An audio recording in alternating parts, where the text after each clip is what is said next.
Hello there, everybody. Welcome to EU4 Anbennar, Verkal, Gulan. I can't remember which part this is now. I think we're on like 22 or 23. There's not much left for me to do, to be honest. Apart from the last little bit of like conceptual magics. I could do another big effing war if that interests anyone, but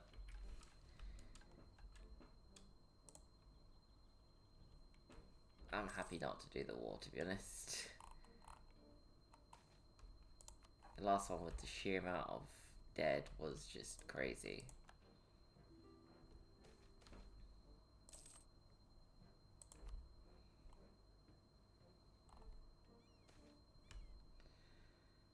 Cardesty Bards, giving me some extra admin. Fucking sensational. Conceptual life magic. Is that it? Is that it? That's all it would give me. Nothing. I was expecting something incredible. I mean, if that's all it's gonna be, as soon as we rush through these, I'm gonna end this campaign here. I don't see any real reason to continue, because that was the main reason for me continuing, by the way. Like,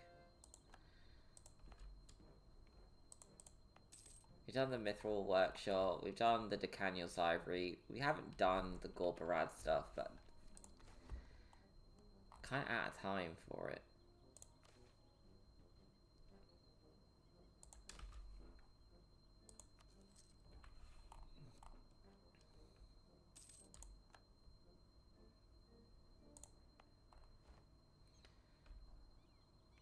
Yeah, another position of great strength,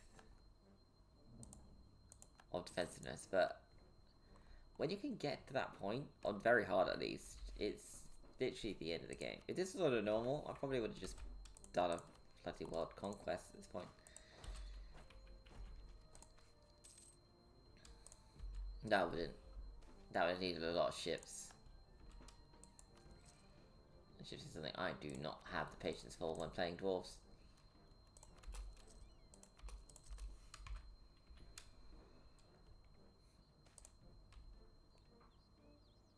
The Setson Cooper. Our exhibition in Der Wasenturm has found an old archive. After extensive search of the place, we found out this place recorded the blueprints and construction processes of the Setson Cooper and the Old Dwarven Observatory, maybe the only great dwarven project above the surface. Der Wasenturm, the legendary home of the Skywatchers, was one of the few holds that had interest in the affairs beyond the surface. It was known for its ancient observatory, the Setson Cooper, with the possibility to establish city and continue research among the stars.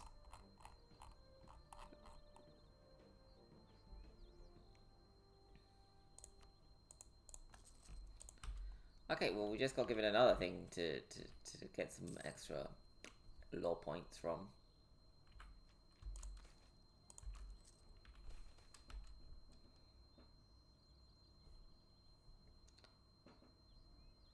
Oh,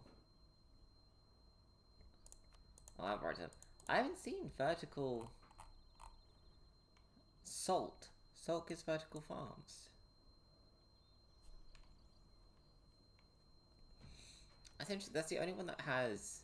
Bear in mind, that's plus 2.5, so that's amazing for like production, but dev cost reduction as well.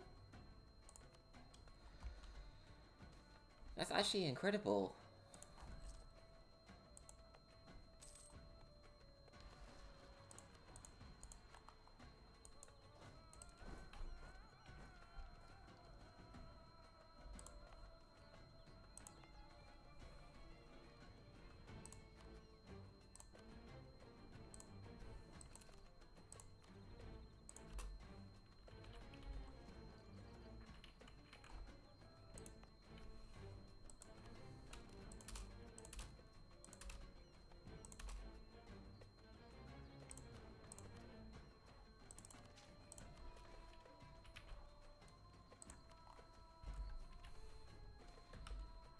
Oh shit. Oh, everything's coming up.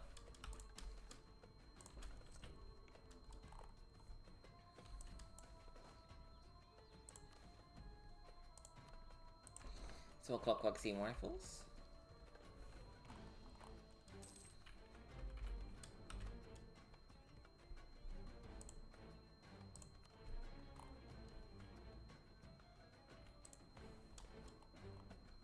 I don't think I should worry anymore about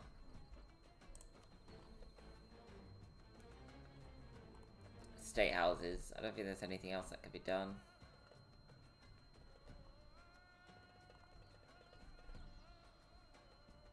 I think if we can build it, they're already either building it or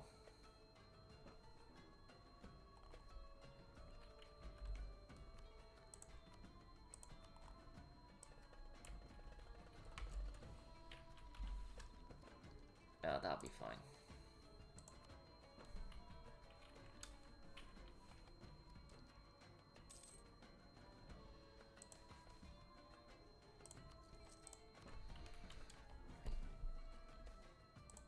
Oh.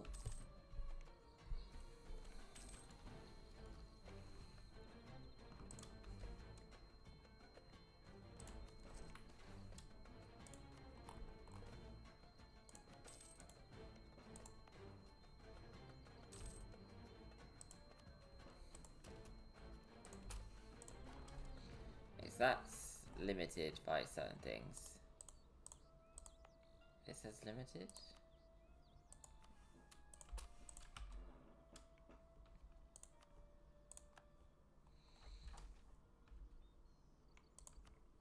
Excellent.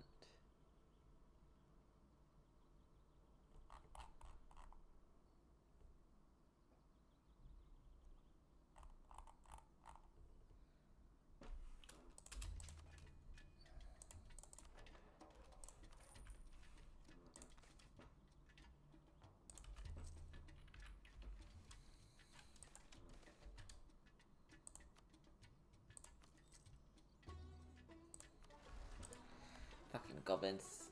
Always more bloody goblins.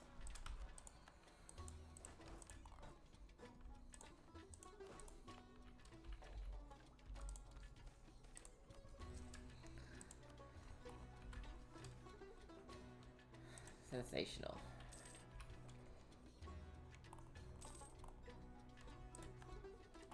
Sound crazy, but it's a shame that we don't have more vertical farms. If I'd realised, that could have been incredible.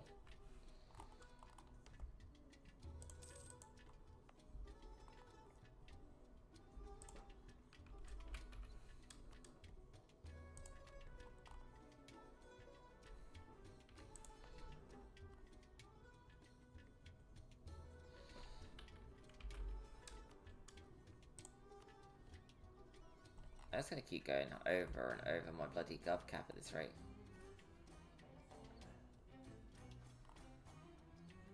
No, I'm fine with that.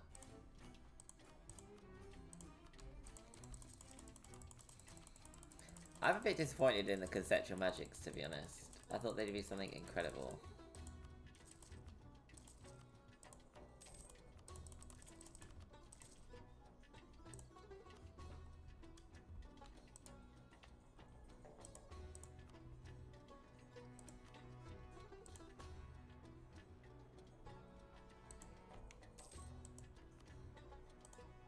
I forget that I can actually do that to reduce the gov cost as well.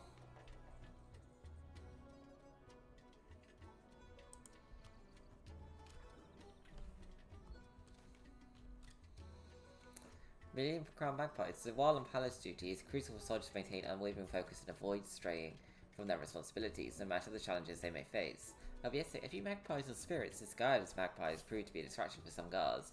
These ethereal beings enticed the guards with promises of wealth and led them to a small cave where the word was proved to be true. The cave was filled with riches beyond measure.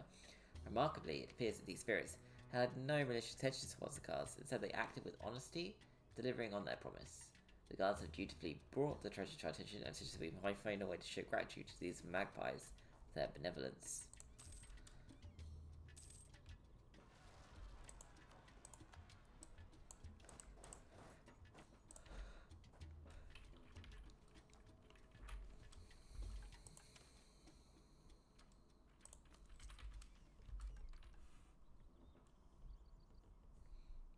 full of lamps there.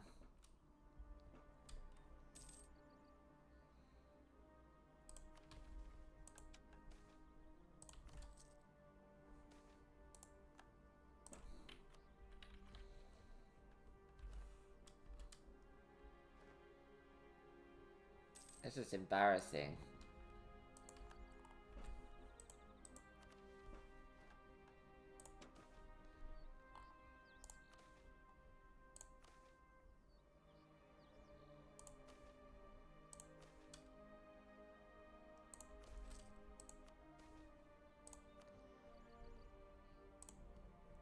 Can't be having that shit.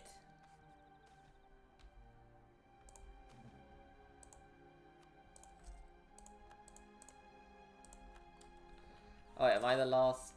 I'm the last surviving hegemon. It fucking should be.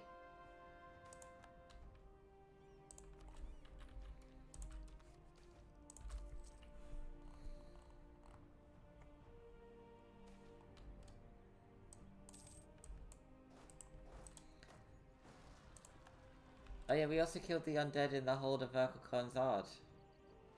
Destroyed that fucking necromancer bullshit.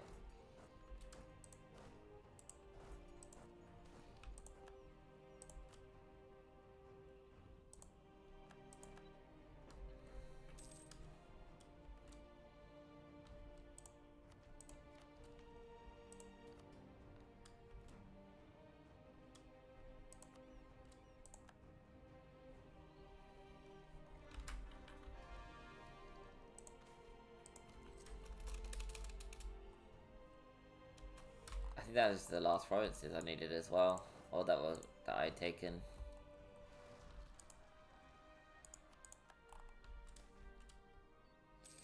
So we got an advanced rune for airy shielding. Sounds pretty interesting.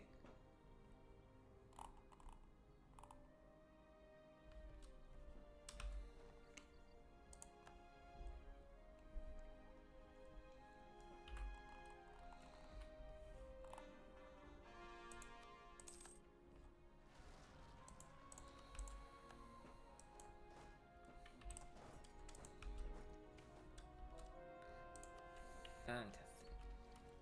We'll see if we can try and rush some of the thingy things. Magic shit. Yeah.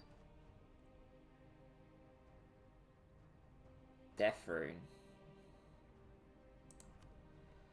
That would be certainly bloody interesting, wouldn't it? I think all these have to be, like, finished in the mod. That's why it's not giving us anything for it. Which is, you know, I can understand if there's a lot to do and you had an idea and you threw it in there, and I actually really appreciate the fact that throwing it in there gives, you know, the chance for it to interest people. Alright, let's see what the Alchemy Workshop does in Trial Rod 37. So, level 3, 100% local trade power. That's good, actually. It's very good.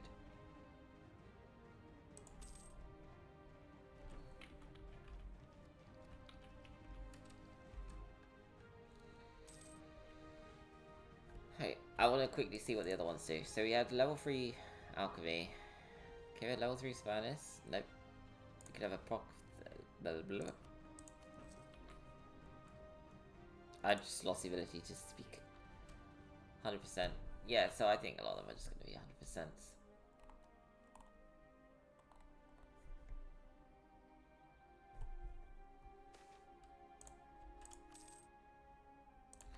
We are open to new ideas. Yes.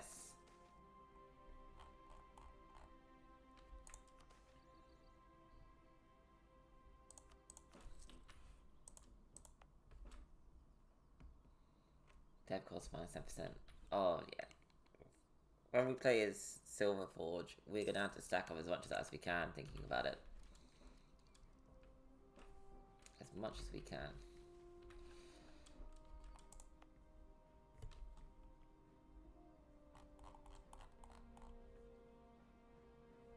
one last dig level.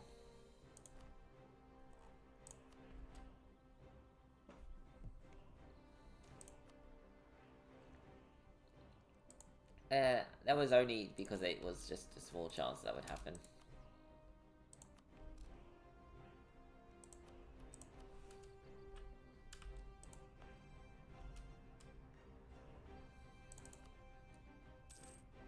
I was wondering if the ones had come from for so long, and there's me thinking, possibly from, you know, when we got the event while digging for the small settlement that adds 3 dev, but no, I think a lot of it would be from that buff that I have there.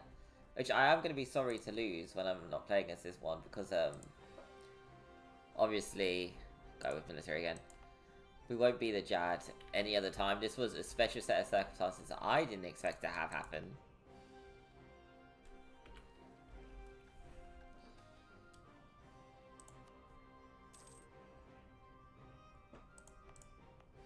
They're centralizing. You can't do it while they're centralizing. Which makes sense.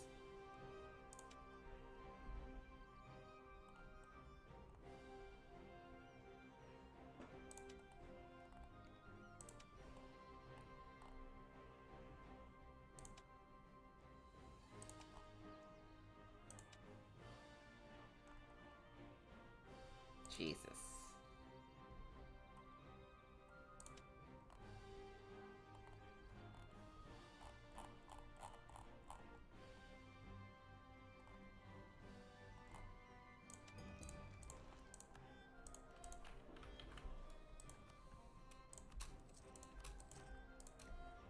Oh, that reminds me, is this the biggest one we have? Realistically, this should be the biggest one we have, but we never actually built the magical fortress there. I should probably do that now, actually, just because I want to see the maximum.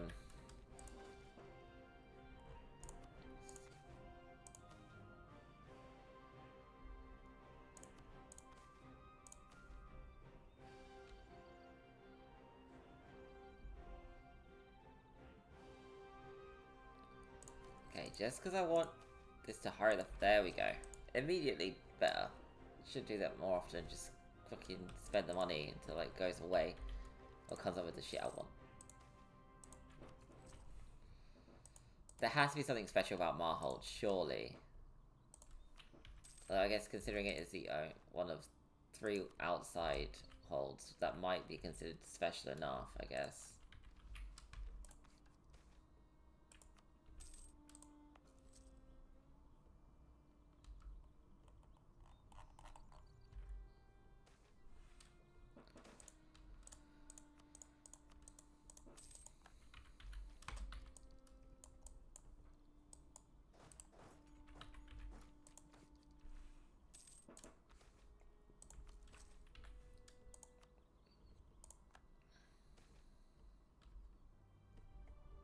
No, the current. All HR does is come in, gives us some money for a little while, and then fucks off.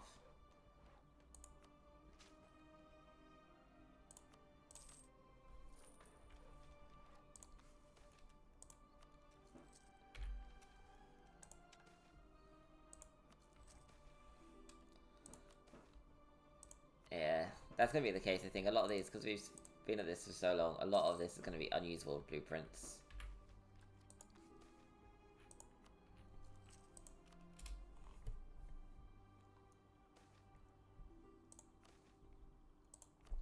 Yeah. Yeah, I can see it happening.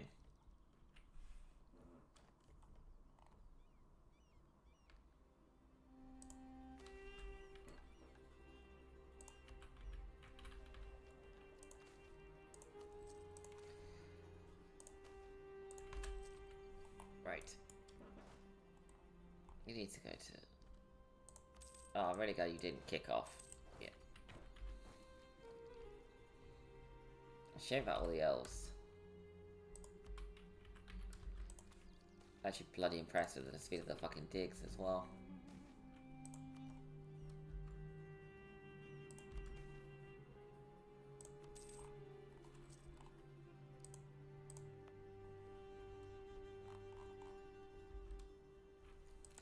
Alright, let's see if this has any interesting lore.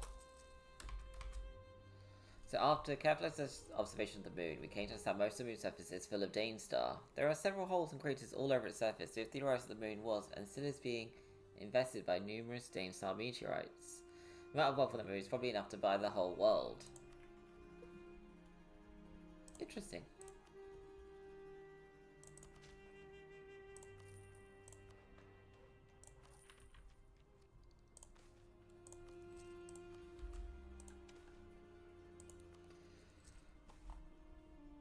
Excellent, excellent. Well, Ashen Skies and all that. Treasure Fleet seeks iron. Give them what they want. Just...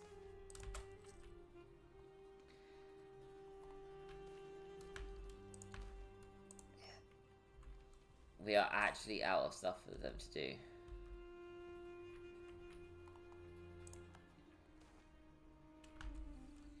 Treasure Fleet completes the local merchants to give us either...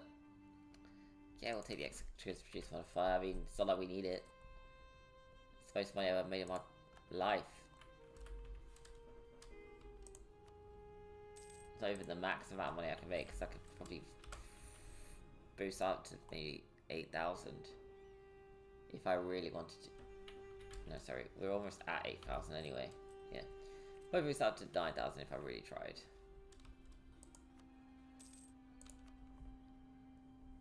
I have to really try though. Dwarven settlements maintain a specialized force of Gola police equipped with enchanted armor and weaponry. These guardians use rune enhancements to bolster their physical abilities and enforce order within dwarven communities. The Golan police serve as both protectors and enforcers, ensuring the safety and well-being of their fellow dwarves. And able to be completely autonomous, they follow the instructions of a dwarven enforcer, never remaining alone for security reasons. We can finally do the tier 4 research, and it's literally been so fucking long. I'm not even sure anything that's gonna come of it.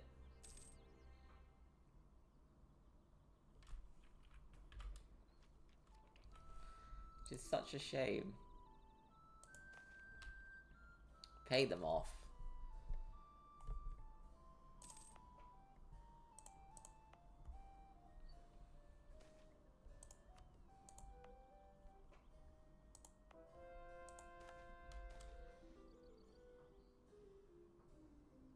One of our councillors travelling through Kehana started on a peculiar practice among its Orcish population. Apparently orcs were meeting out law and justice in what they called clan court hearings to deal with conflicts in their community. It may be detrimental to let them continue their brand of justice that exists outside the purview of our own lawmakers, but at the same time, the practice is limited within their own tight-knit communities and does not seem to be harming anyone outside of it. Oh, we got the physiocrats again. Yeah, we're gonna keep focusing on our mercantilism for that, but there's not, like, again, not much to gain from it anymore.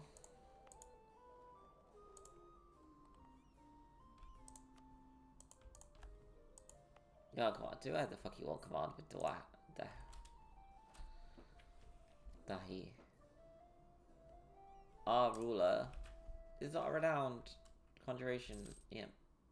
So I can't build a thing.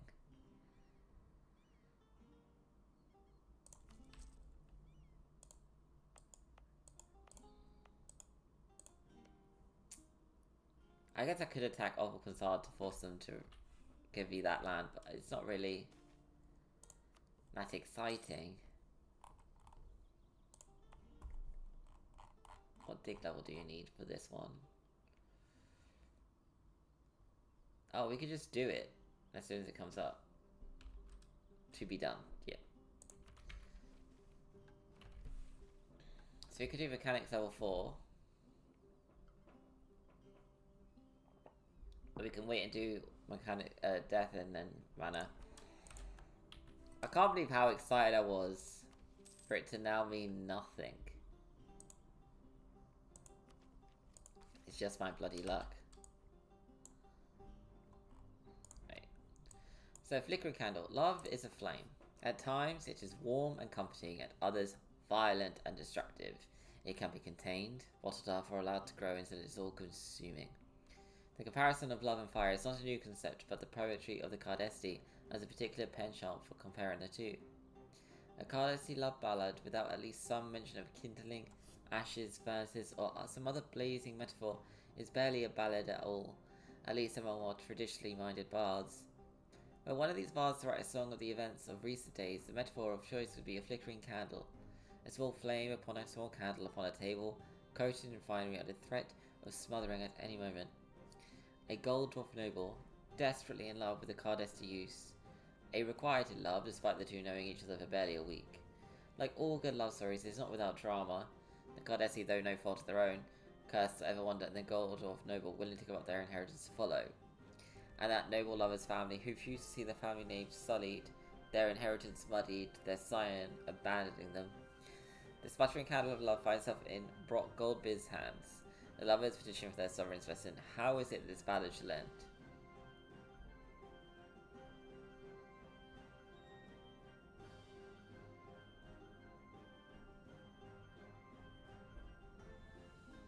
Yeah, we'll do a morale tale. No. If they're gonna... I think abandoning your inheritance for love is... Because you can't rule a land without being able to be present in the land. Nah.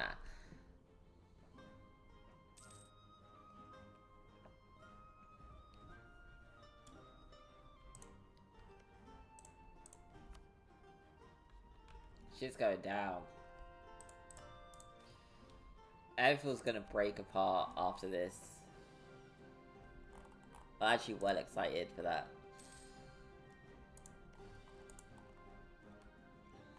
Yeah, so Gumba's got their number now.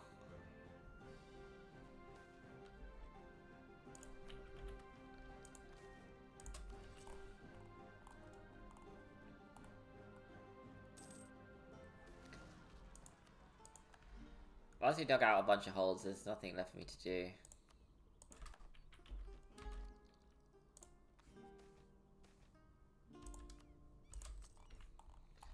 Other than exploring the damn holes. Finishing off those conceptual magics, bullshits. Restless Warhammers.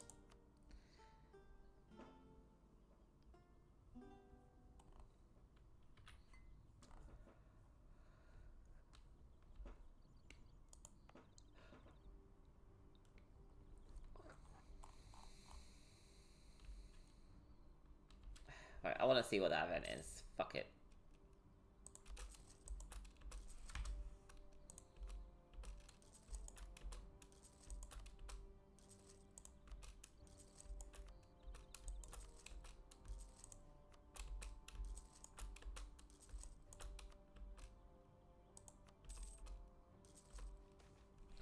So technology of the precursors. Inside the vault hold, we uncovered something incredible.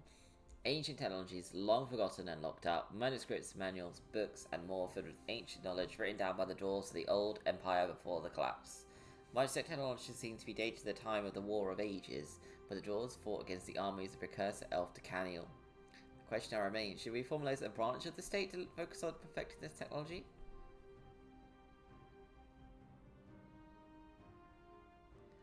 Artificiary? We already have artificiary. That's all that was ever going to give me. I literally could have just done that for 300 extra points at any time. And I just didn't. Oh, I'm embarrassed. Well, it happened. We are not... This is the first time we're getting this level 4 thing. We're not getting it to fail now.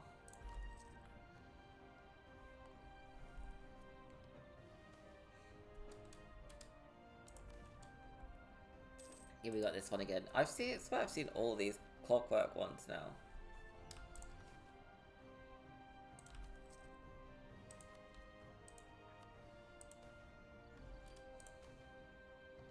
Oh, the Rune of Resolve. Not that incredible.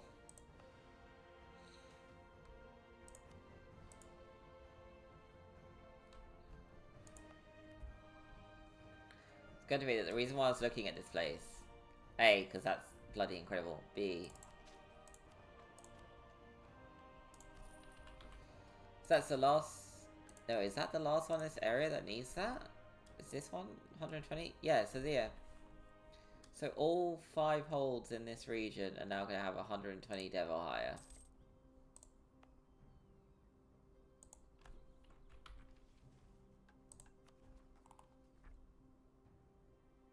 Jesus.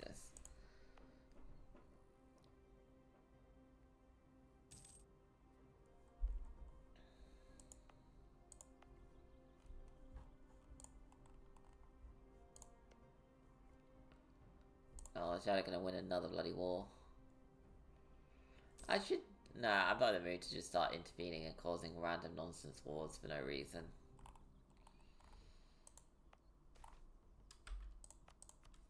Marhold is just flying down.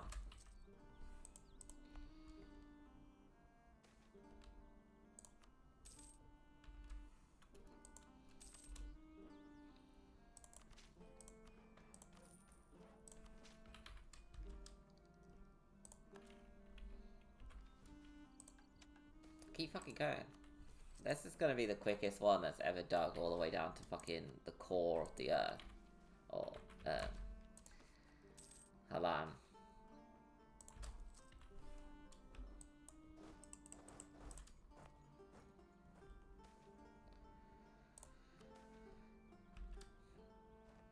I think we've seen the living armor before. That was pretty impressive at the time, though.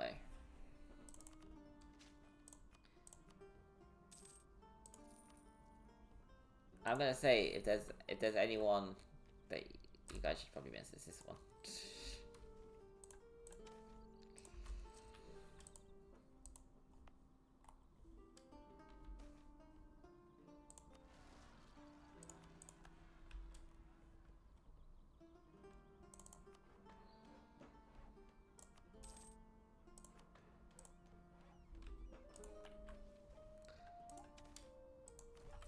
Right, that's another deep hold.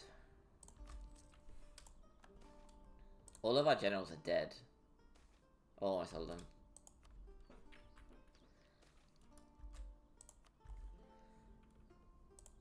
This is actually... This is insane.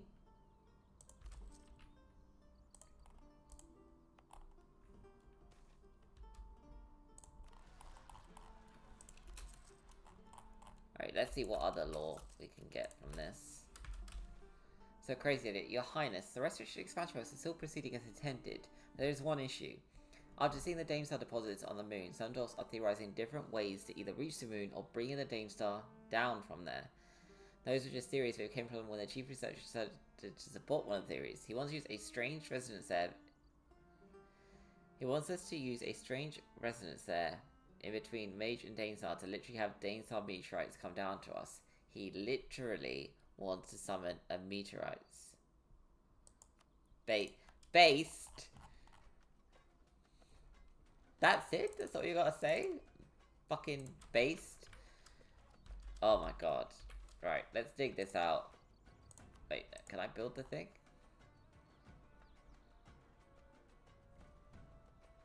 Fucking... need to dig that out to do the last one. I want to see how badly wrong it's got the potential to be.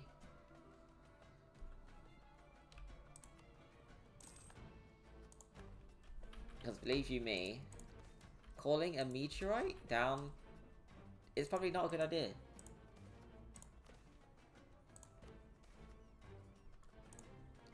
We've seen these before as well. They're gonna end up blowing up a hold, and as annoying as it would be to have to like redo a hold, I mean I'm not going to because it's late stage of the game, it's a bit much, but it would be very interesting or nonetheless. Yeah, I'm gonna literally burn everything to the ground to ensure that I can see what's gonna come out of this next level of facility.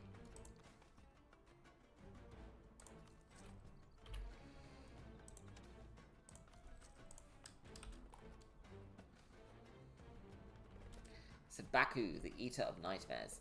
People of Dimakoch have been sharing remarkable accounts of feeling blessed by the spirits, awaken each day with renewed vitality and without any troubling dreams.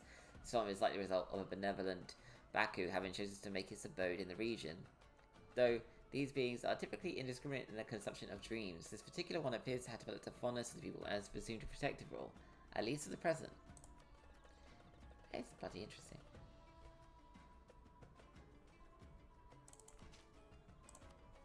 I do like those events.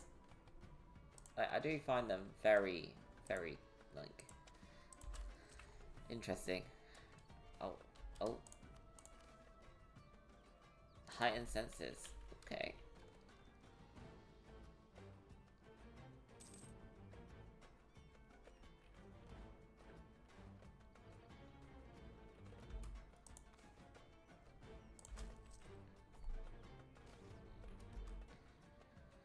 Okay, so the benefits. So James Sarmitio.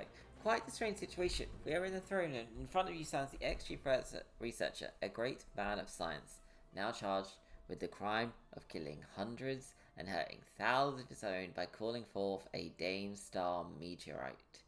You sigh a bit and then ask, Chief Researcher, do you mind explaining the meanings of your actions? Chief Researcher ponders for a moment and then starts to say, Your Highness is a person of culture, so surely able to understand how great of a feat I have performed. I perfected a method to make a Dame Star meteorite land on our territory on command. The amount of Dame Star we could obtain this way is incalculable. I understand that many lives were lost because of my precision, but there was no other way to test it. Now that the process has been carried out once, I've adjusted some details and we should now be able to make it so that the meteorite lands in a predetermined position and evacuate the people beforehand in order to avoid unnecessary sacrifices. I'm also aware of the lives which are lost in the process, and I'm ready to face the consequences of my actions. Now you wonder what to do. Having him executed is one option, but you could also keep him around, even though it could result in some other problems in the future. If we find out this is controllable after careful analysis, we will use your method, and you will.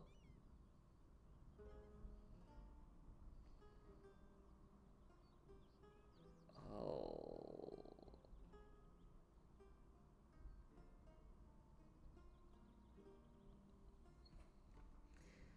I mean, if this was the early game, I would absolutely click this one, training position, but as we'll be in prison for life. You can still serve, well, you know.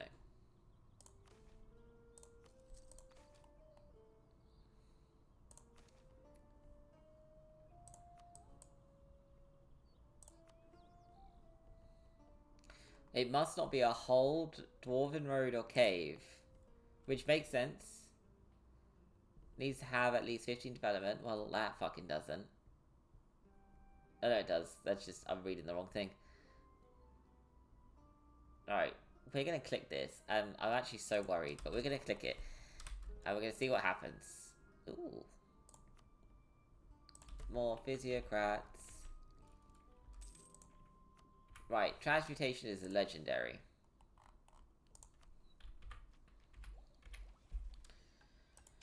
Right, so where are you?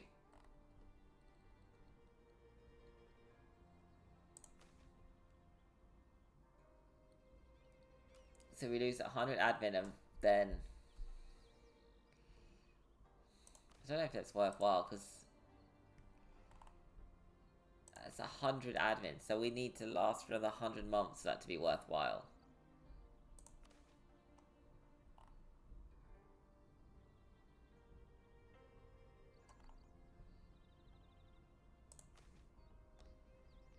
Nah, we're just gonna, fuck it, we're just gonna keep increasing all of our magics as much as we can now. Don't know what else to do with my time.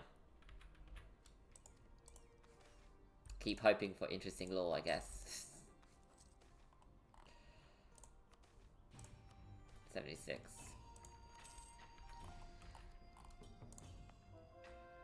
That's actually nearly finished as well.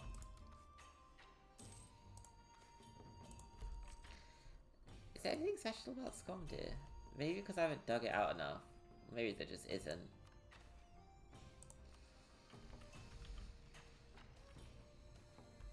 Oh, there we go. That's the last of the magics. So we could do mana. We'll do mana. You know, for being the last one, we could get to 3. Being the third one we do for thing is a much improvement. Give me some fucking good lore here as well.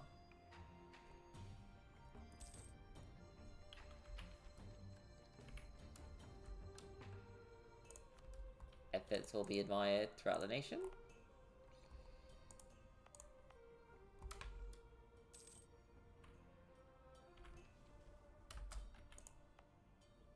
Oh, yes, because it's...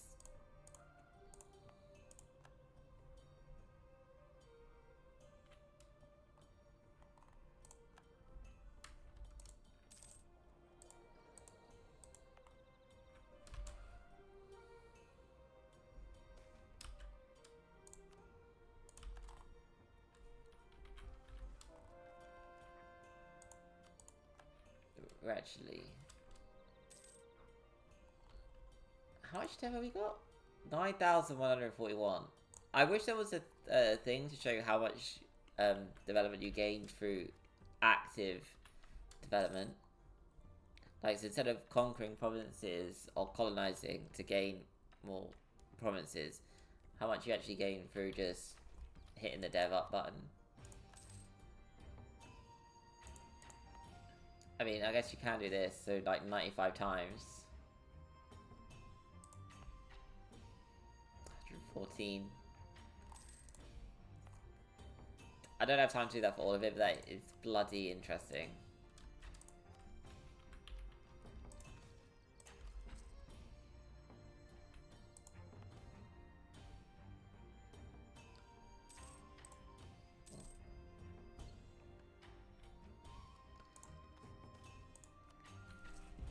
All that advanced over knowledge.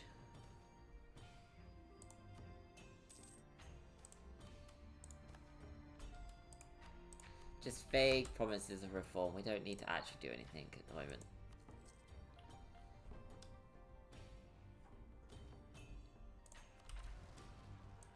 Shit.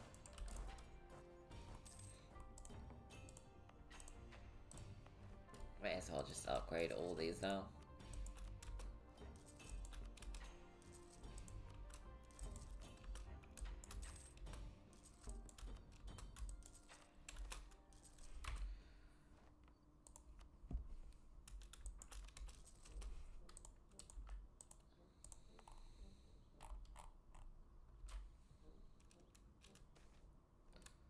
So we got, can every soul wield magic? Hopefully we'll learn the answer to this question through research.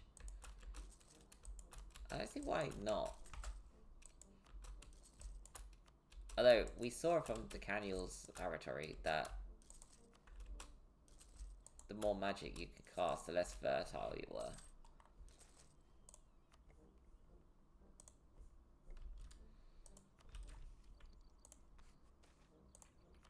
Which does explain the elves, actually, because often they were quite good mages and had some bloody magical capability.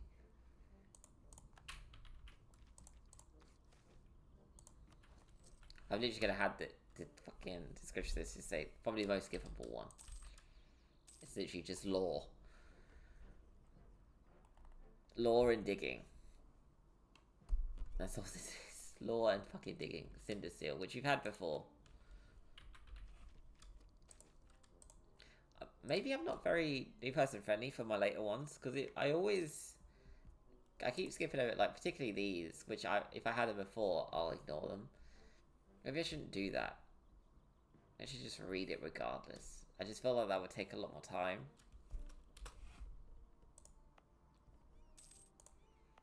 But I will be the first to admit, sometimes slowing down to read them does take up a little bit of time.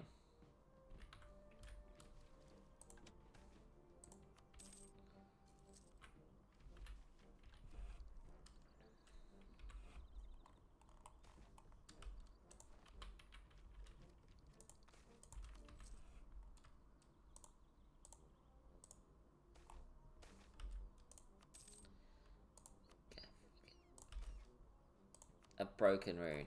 Well, at least it's not an unusable rune. They had more than one option for like having a useless thing show up in your nation. sensational.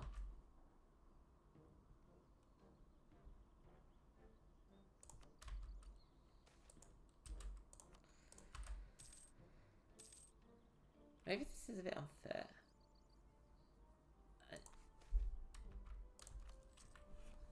We are doing... Thinking about it, we're very hard. This is actually... Oh my god. Cubicae. So initially mistaken for fireflies, the haunting truth soon revealed itself. They were the dreaded Cubicae. These eerie lights are infamous for one malevolent purpose, reanimating the dead from their graves, unleashing havoc upon the living.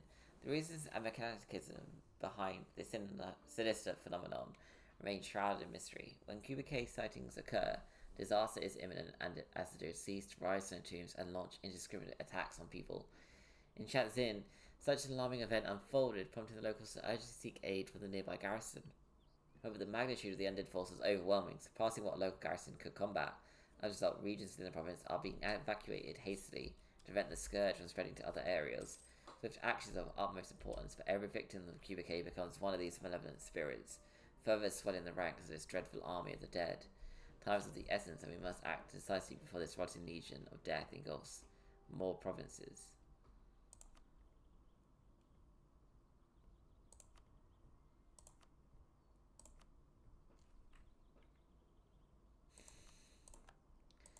That you can call down fucking meteors is a bit much.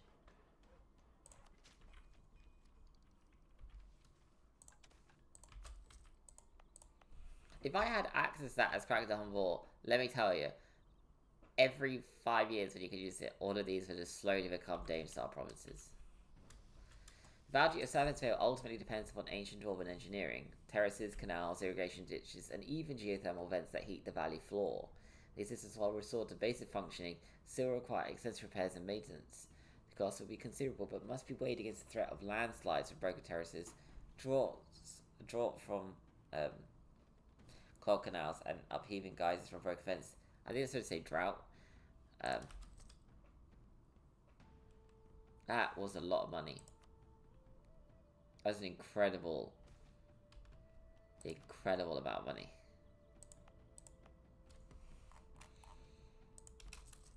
Alright, so we have finished the restoration works of Setz and Cooper, and we can theoretically use it. As always, there is one problem. After digging deep inside Davos and time, we came to understand what caused the downfall of our ancestors. Apparently observing the sorry side for a substantial amount of time leads to madness. The ancient documents describe some horrendous creatures, but we're not too sure whether they are the patient's hallucinations or something truly out there. We're now at a crossroad. We can decide to look up in the sky and risk our sanity, or keep the Set and Cooper unused.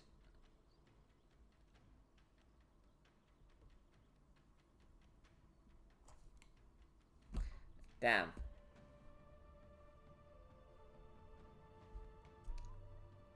Well, that's what I get for using the C1 instead of trying to get the big bucket to work on my PC. Damn shame.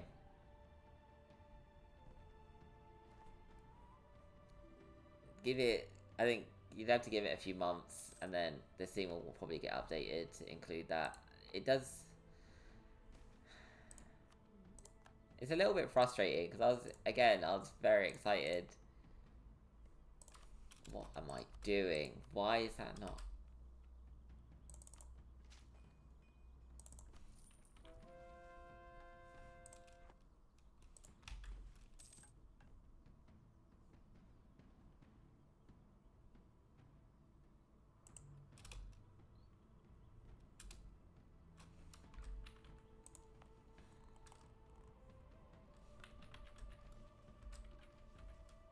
Well...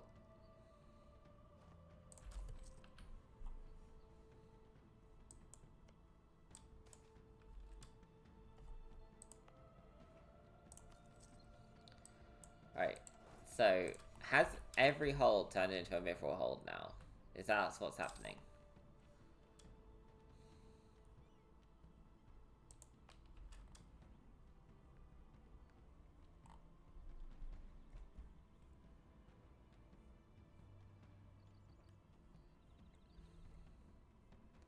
Ten mithril holds. I should be glad that it's not all gold, because then we'd have like 8 Verkal Gulans, producing the most ridiculous amount of money.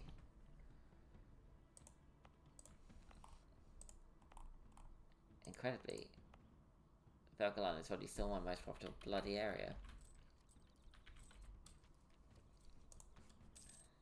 Go figure.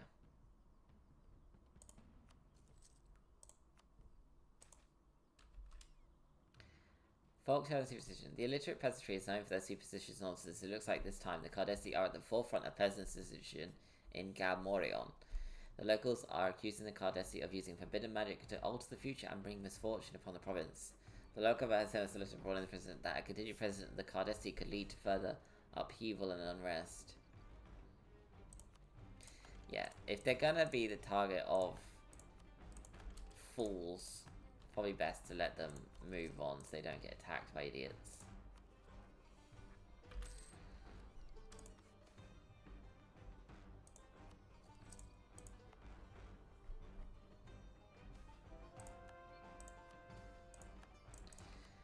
Yeah, now it's just a matter of time. We're just waiting for the bloody things.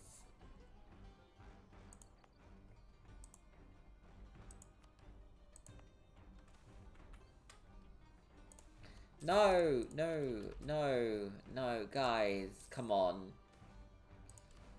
Don't be assholes like that.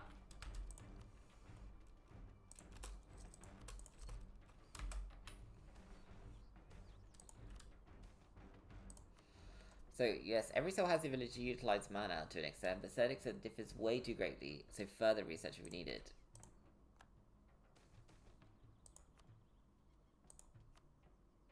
Is that it?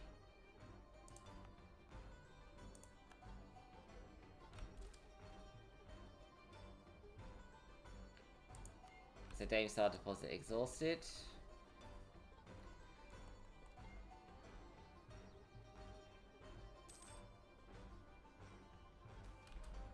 He went straight from Dame Star to fucking Mithril. 11. 11 Mithril holds.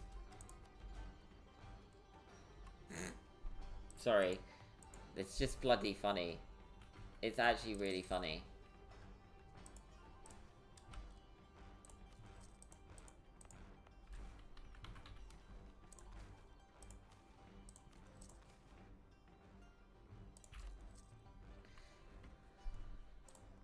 Swear to God. Okay.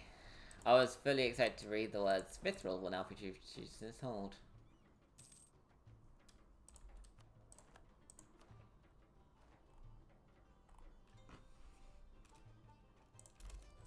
I don't even construct anything, but throw that down.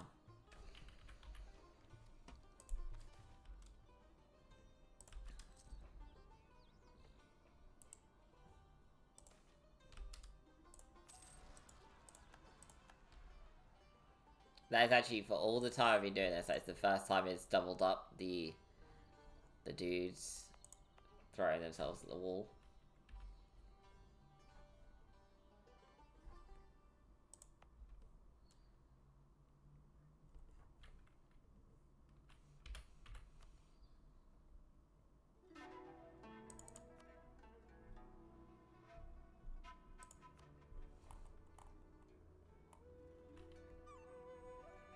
I don't even know where rock shit. Oh, it's that one.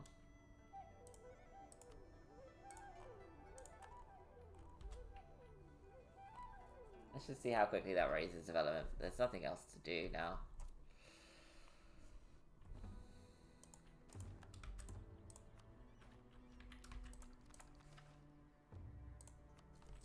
We'll need to switch this up for a second just so we don't overwhelm that stack down there.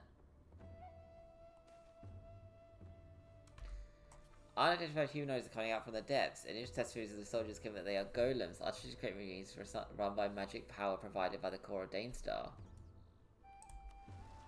What?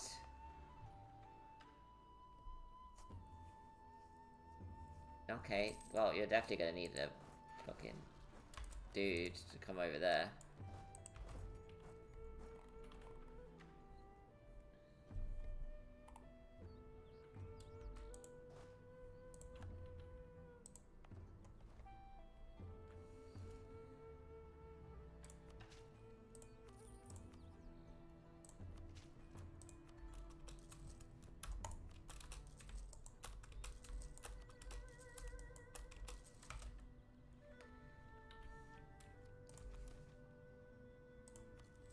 Right, so harass Ordum.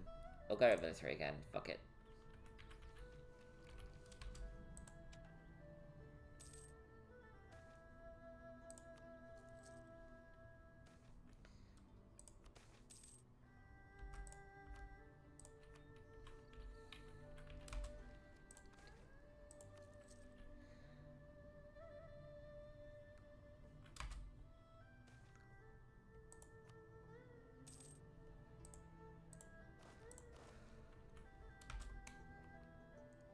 Does your highness remember the exoskeleton we found in the high levels of the hold? We found the facility which was responsible for the reduction of said armor. The last exploration teams was probably attacked by the golems and garden slaves. The facility has received substantial damage during the years, but blueprints and the more important production method is still viable. Some parts have been lost, but we should be able to recreate a complete production process by ourselves given a bit of time. The research study will contact us again in the future.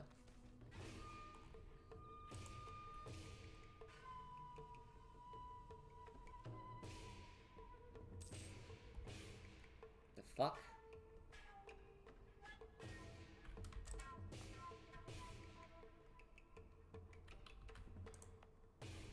Oh, all the gnomes.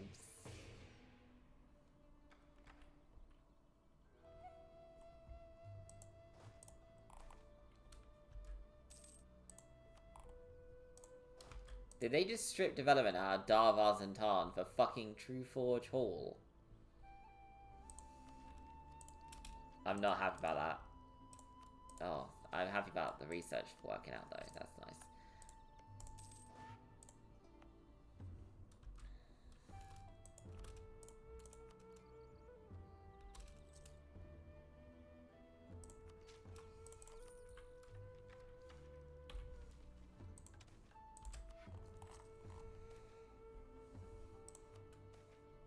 Yep.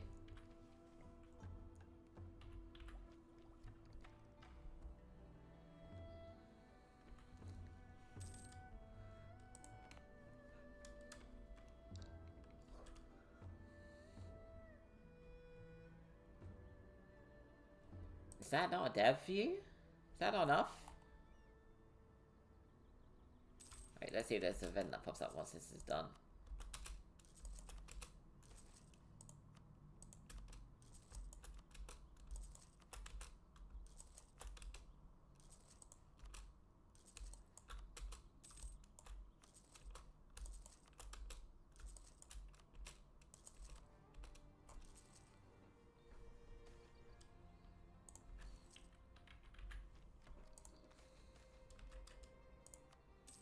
Headless Horseman. Oh.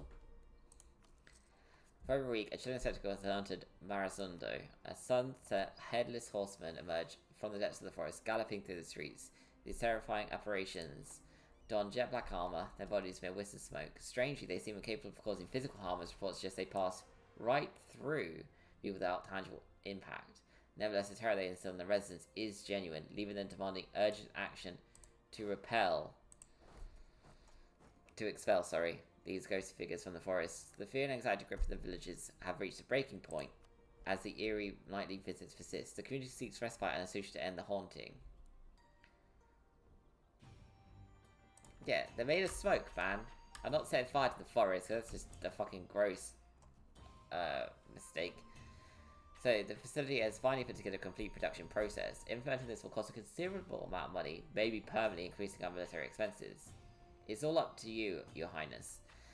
We could allow all of our military to use this new product, insanely increasing our military expenses and reducing the amount of troops we can have. We give the exoskeletons to truly an exceptional men in our military as a medal of honor of sorts, the same as old Haraz Aldum. It's the less expensive option. We could make it so our vanguard and strategic positions of the army are assisted by the enhanced soldiers. This is probably the middle ground between cost and benefits.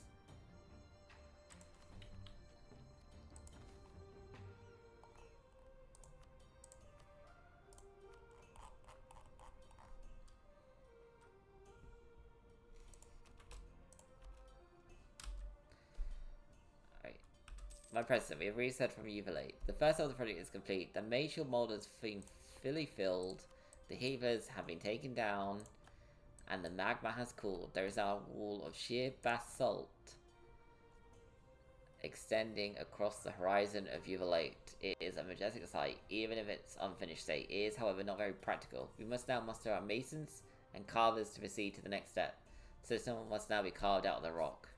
By your will, my president. Shit. My president, a report from the architects of Verkal. The literal army of masons and stone carvers we mobilized has done its work and carved a natural rampart out of the raw basalt. Towers and bastions were carved first, then the parapets and large walk. Casemats and chasms were dug into the wall at regular intervals, making sure no part of the citadel will ever lack soldiers, ammunition, food, or beer. Drainage and reservoirs were also carved to collect the rainwater, as is custom in these arid lands. This water can be made drinkable if boiled, or can be used to fight fires. Artillery emplacements and embrasures were carved from the walls at different heights, allowing the defenders to apply an excessive amount of fire on any attacking force. Emplacements were singled out along the wall, within and without, for placing runes. This, however, is costly and time-consuming work. Further improvements await your approval, my president. Imagine having this level of power to, like, just build a huge bloody wall out of just nowhere. So, my president, the runes have been laid and now shimmer along the length of the citadel as if stars in the night sky. The stone is now harder than steel. Runes also provide light in the tunnels, warmth during the light, and corners during the day. Mage shield emplacements further protect the garrison, and divination arrays in the watchtowers allow for early warning in case of attack. The infirmaries in particular are a work of wonder. Divination arrays help diagnosis, telekinesis, and transmutation runes allow to realign and bend bones. Direct magical healing may not be possible, but by Helana's breath, our runesmiths have done all they can to make it as possible. All its possible medical applications available to our healers. Now mess up the walls with weapons, supplies, and soldiers and build the supporting infrastructure.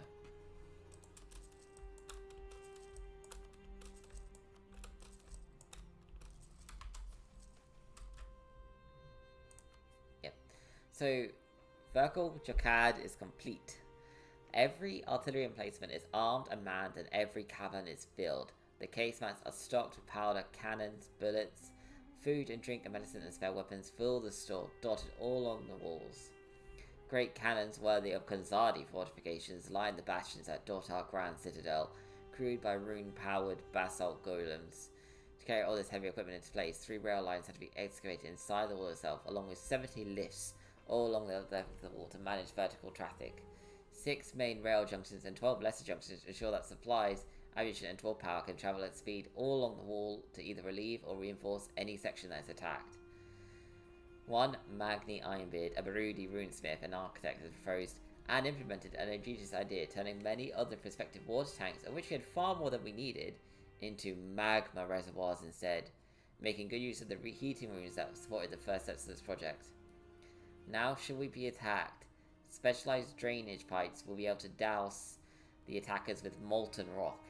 In the shadow of the citadel, small towns have bloomed to house families of the garrison, workshops tending to the needs of virtual Jakaz equipment, and hospitals to tend to the health of its garrison. It is done. Uvalate is secured, and none can cross it without walking through the 12 gates spread along Verkal. It is a mighty thing, faintly visible even on some parts of Invaders Pass when the weather allows it. A grand wall of black stone, covered in runes shimmering with magic and lined with cannons. Our banners fly high above it, and our troops along its length with purpose. Many come to witness its majesty, from Canor, Bulwer, Hales, Sahol, and even some from distant Alentir. In this wall, the resurgent might of the dwarves is made manifest, so they say. Verkal is complete. The stone protects the veil, but by doubt, its long shadow casts in the heart's enemy, it projects all our realm.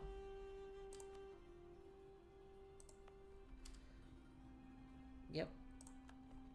So we've got the Great Wall up here in the Serpent's Vale in Verkal Hull and Horn River. And another one here in what is now Verkal.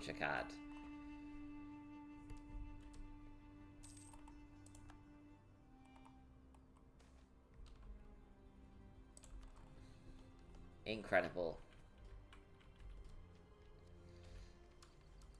Yeah, what's wrong with that red tape?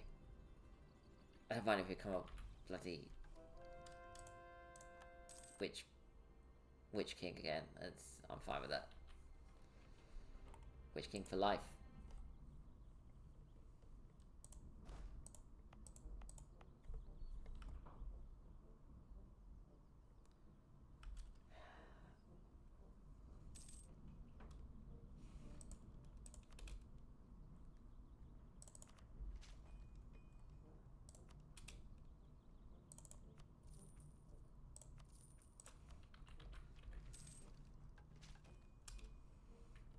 I thought you could dig at that level. Is it not 100? Fuck it, yeah.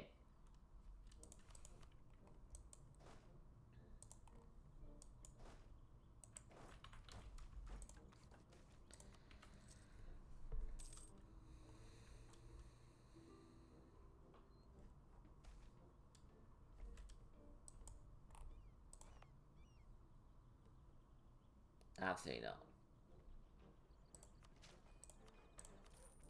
Now we do it. Oh, we're back to having even numbers of stuff? Send the adventurers, we got lots of shit. No! No, no.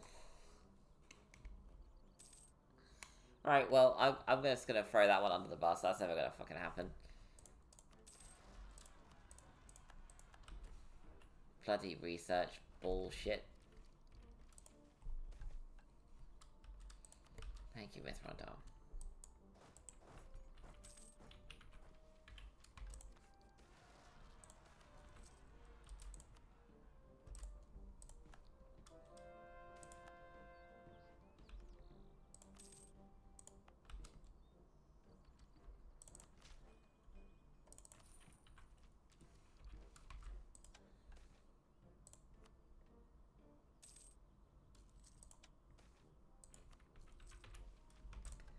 Alright, so yeah, let's quickly finish off this one then.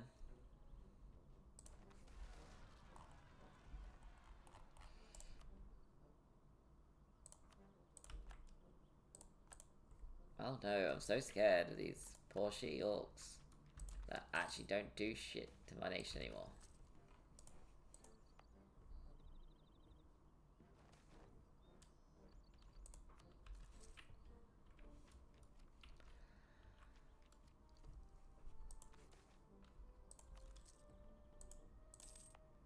Alright, so this is going to be sunless. Come on, give me a new vessel. Please.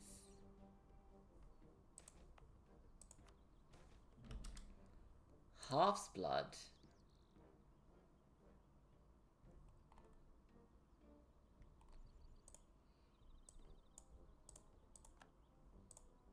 I have actually never...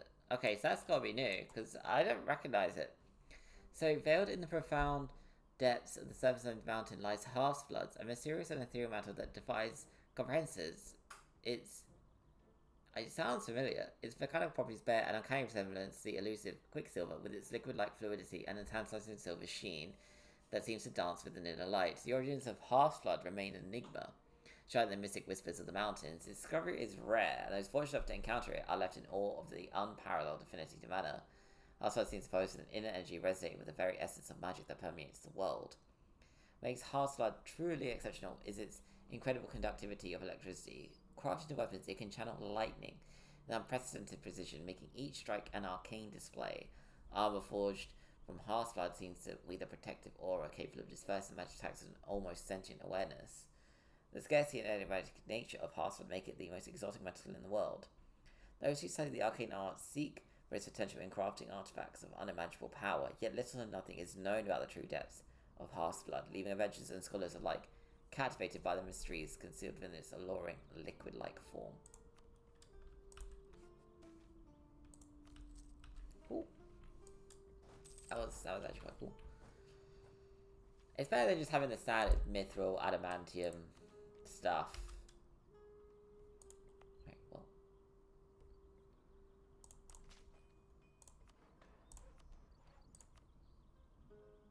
One day, I'm gonna make sure I stop misclicking every fucking thing in existence, but that is not today. Alright, I think this is going to be the last episode. Like, there's not much happening. I don't want to go to war. I'm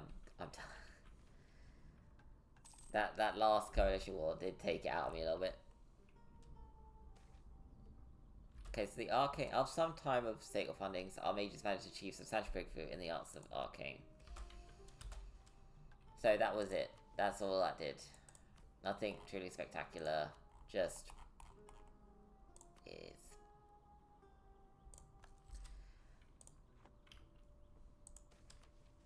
So you can't do it while things are active, but I can do this while that's active. Make it, it's perfect sense right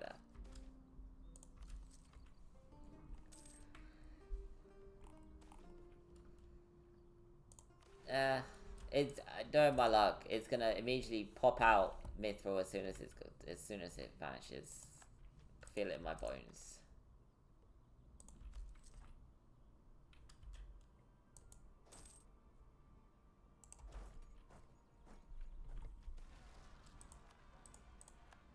Alright, we'll leave Mar. 2 in a row is enough for me.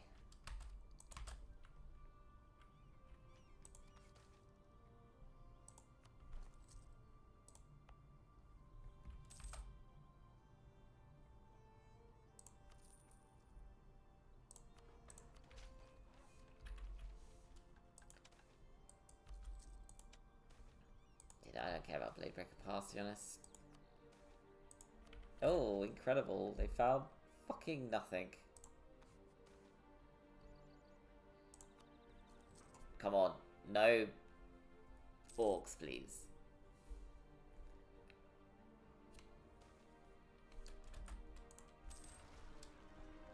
Well, I said no orcs, and you didn't give me orcs, so I have to give you that one. That was my fault. That was absolutely my fault.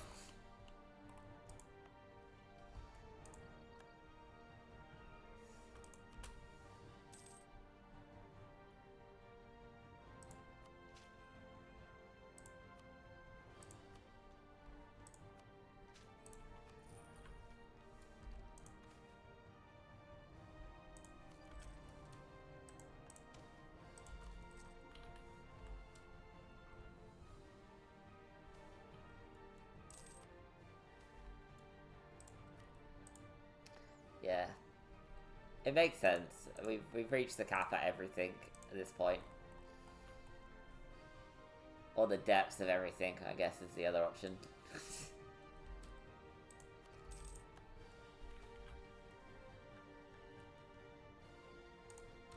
It doesn't matter. Like, how deep are you? Yeah, I'm just gonna do that, because I can.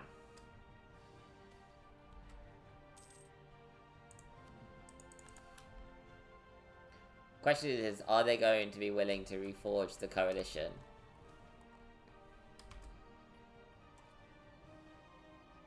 Ogres have a long tradition of building monumental fortified settlements, possibly going back to the time of their giant ancestors. Traditions they maintain to this day, showing significant prowess in construction, due in part to their size and strength.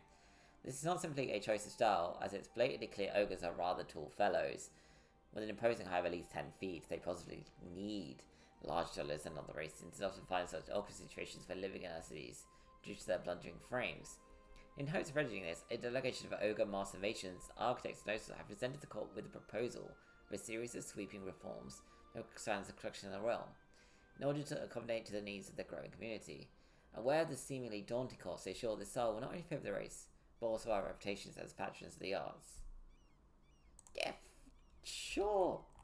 You want to make a whole proposal to, like, convince me to... Absolutely, I'm fine with that. I'm bloody impressed. I think the ogres exist mainly up here, right?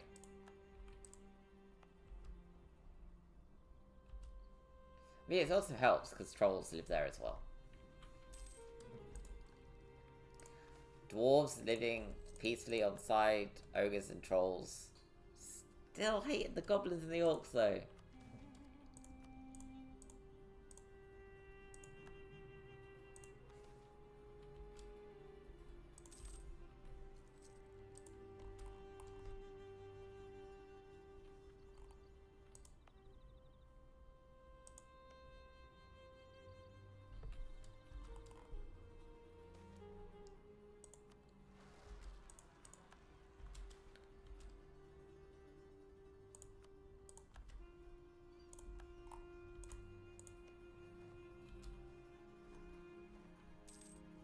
Can't believe you allied to the command.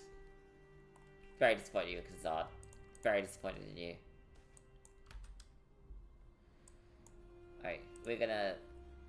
As much as I want to keep reading these, I've got like 15 minutes before I end this campaign. So I want to see if we can just at least get something out of this. Which means just hurrying it along as much as I can.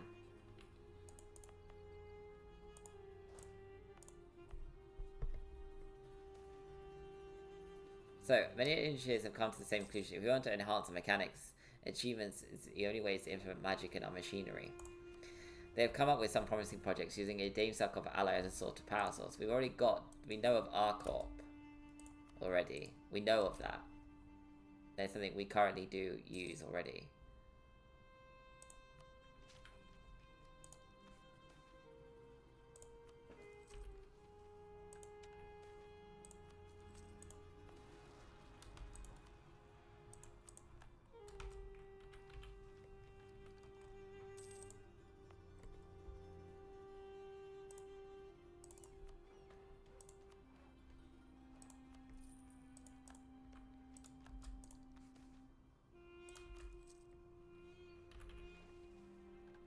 Come on.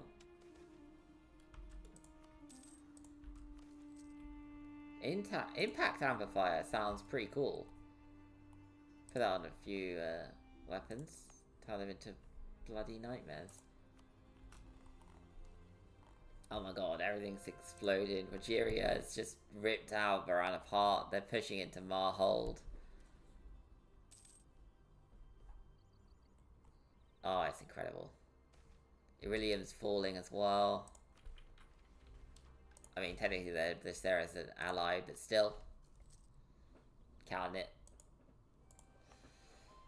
My coalition will literally upset the entire balance of power.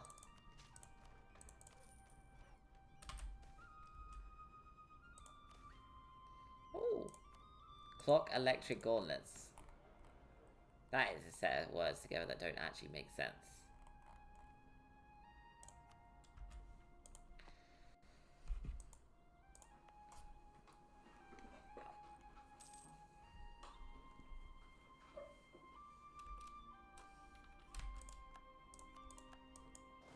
Forgot about that. Need to chase the fuckers down.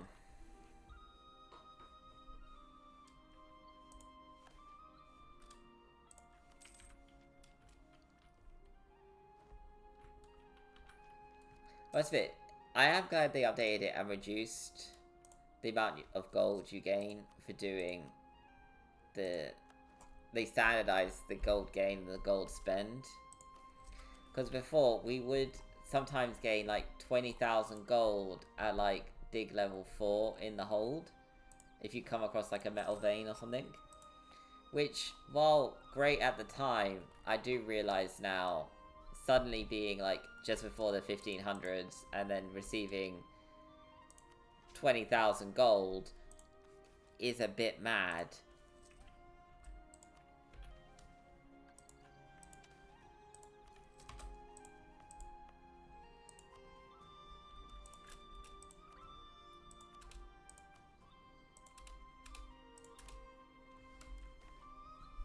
By a bit mad, I think the actual time should be fucking insane.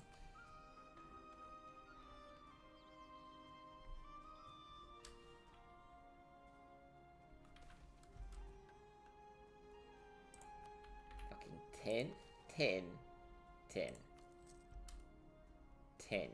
in Gore Oldenburg, really?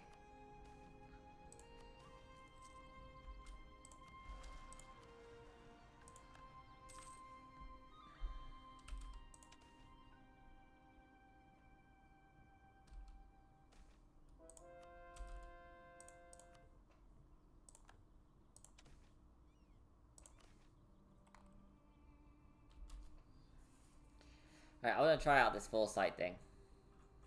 See what happens. It's 99% chance of success, so I mean...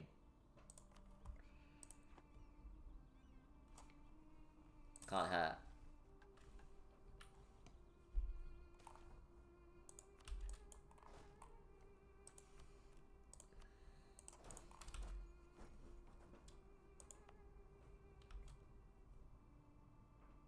I can't believe I forgot about this place. It's embarrassing. That was like one of my favourite holds in my last game, and I just completely fucking forgot it existed in this one.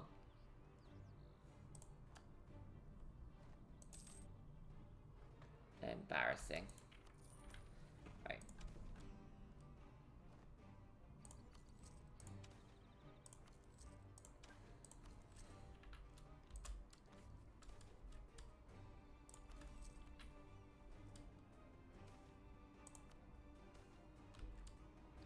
Platinum Exoskeletons application. The moment has come to a decision. How will we use this Platinum Exoskeletons?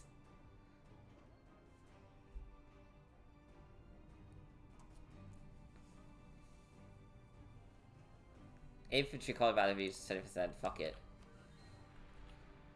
Alright, so let's just quickly throw this out there. Our infantry combat ability is 30%. But if we use the Warforged, it's even more. Because the Warforged have... It doesn't tell you the benefits, but I think it was like an extra 8. Or like infantry combat ability. That's madness.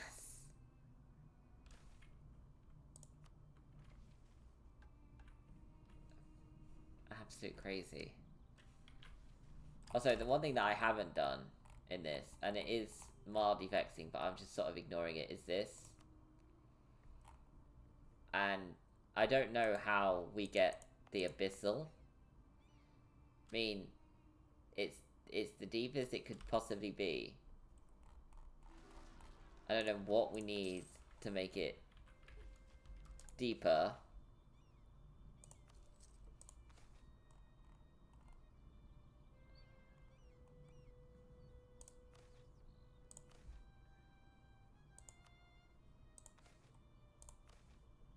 Wait, what was that for Gorbarad? So it adds extra production efficiency. Yeah, fuck it. Go to Verkal Gulan. Use the magma.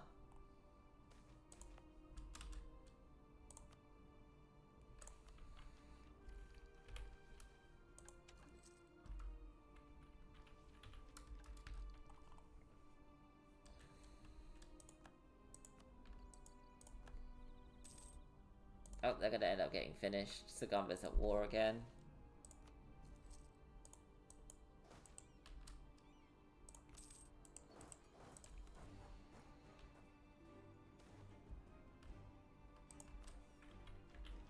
I mean, yeah.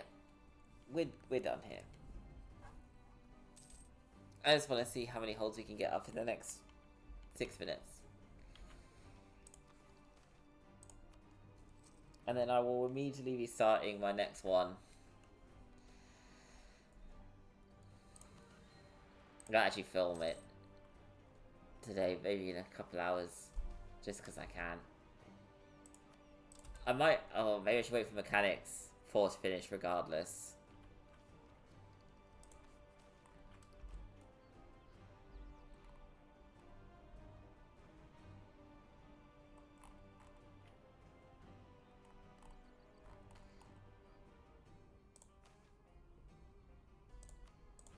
Alright, I have to see what this does.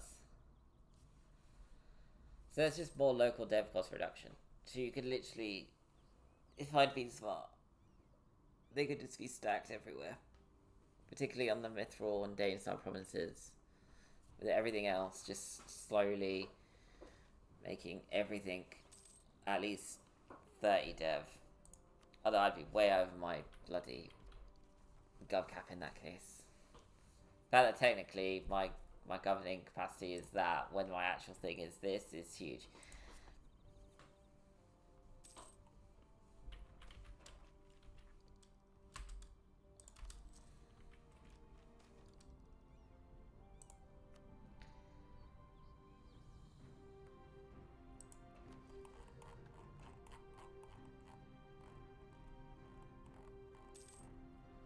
Metallurgy.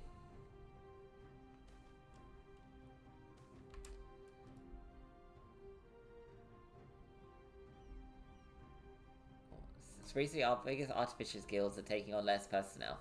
Apparently, this is caused by fears that otherwise their own sons will be unable to have an assured place in their guilds when they grow up. While this normally wouldn't be concerning, it ends a period of industrial growth with the current amounts of profits the artificers gain out of the workshop. It looks like the industry can grow a lot more.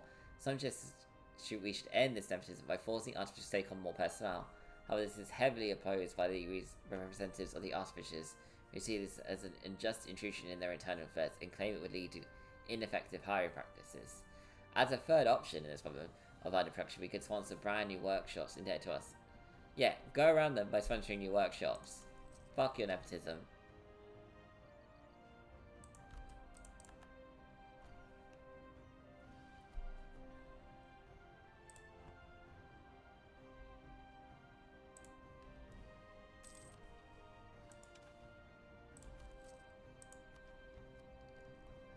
I never reintegrated Gulan. Oh, Cog did, but mainly Gulan. I forgot about it.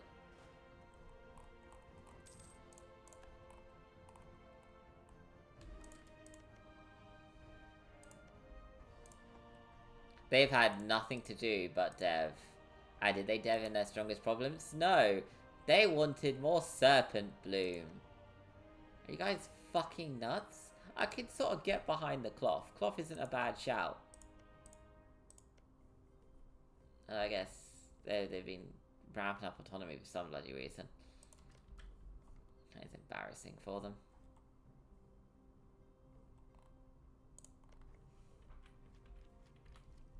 Actually, how deep has Cogtier gone?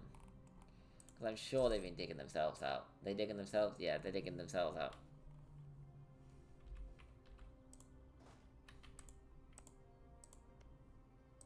Second, I thought they'd gone to Mithril as well.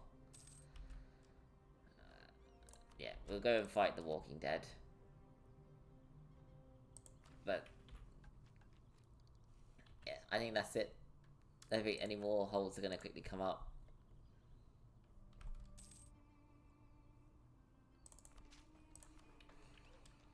We'll do that just because we can.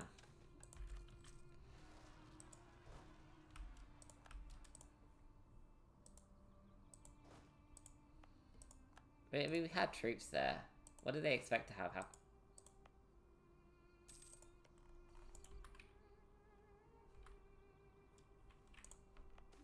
I didn't realize that. Okay, so mechanics 4 is done.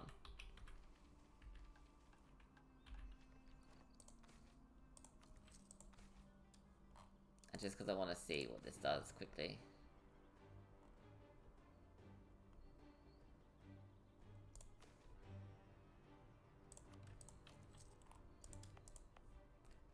So, production efficiency plus 50. That's actually pretty nice.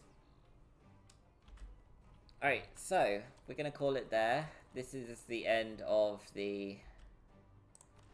I'm just going to... You can't even see it happening. This is the end of the... No. Oh my god, there's law. I can't end it with there's law. So, upon uncovering ancient blueprints detailing resident technology within the depths of forgotten ruins, our researchers are tasked with unraveling the mysteries of this enigmatic phenomenon. Resonance, as depicted in the blueprints, harness a potent energy, resonance to achieve feats of cutting and piercing through formidable materials with remarkable precision and efficiency. With a blend of scientific curiosity and cautious fascination, our scholars embark on the journey to understand the underlying principles of resonance technology and its applications. No! I was gonna end it. Okay, we'll wait for this to finish. Although I swear on my life, this pops up with fucking Metallurgy 4 or something. After I've resigned myself to it not popping up, I'm actually gonna be...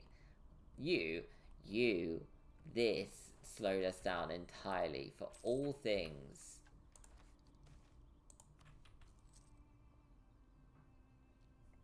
God damn it.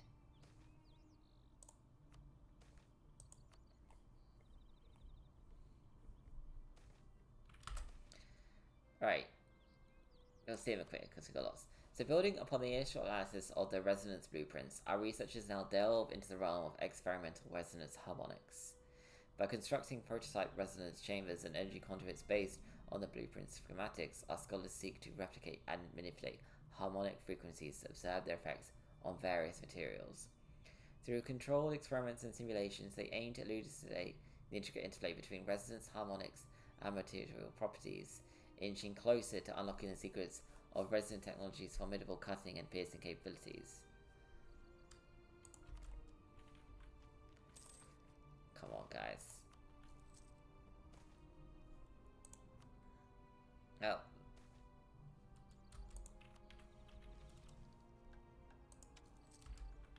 The time is right immediately.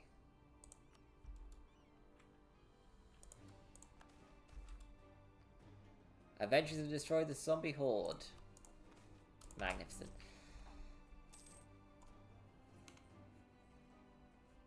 I have not actually ever in D&D fought a full-on, like, zombie horde, right? What we have fought is a Dretch horde. So, Dretch are like some of the weakest level demons. Like, they can barely hit you without extreme luck.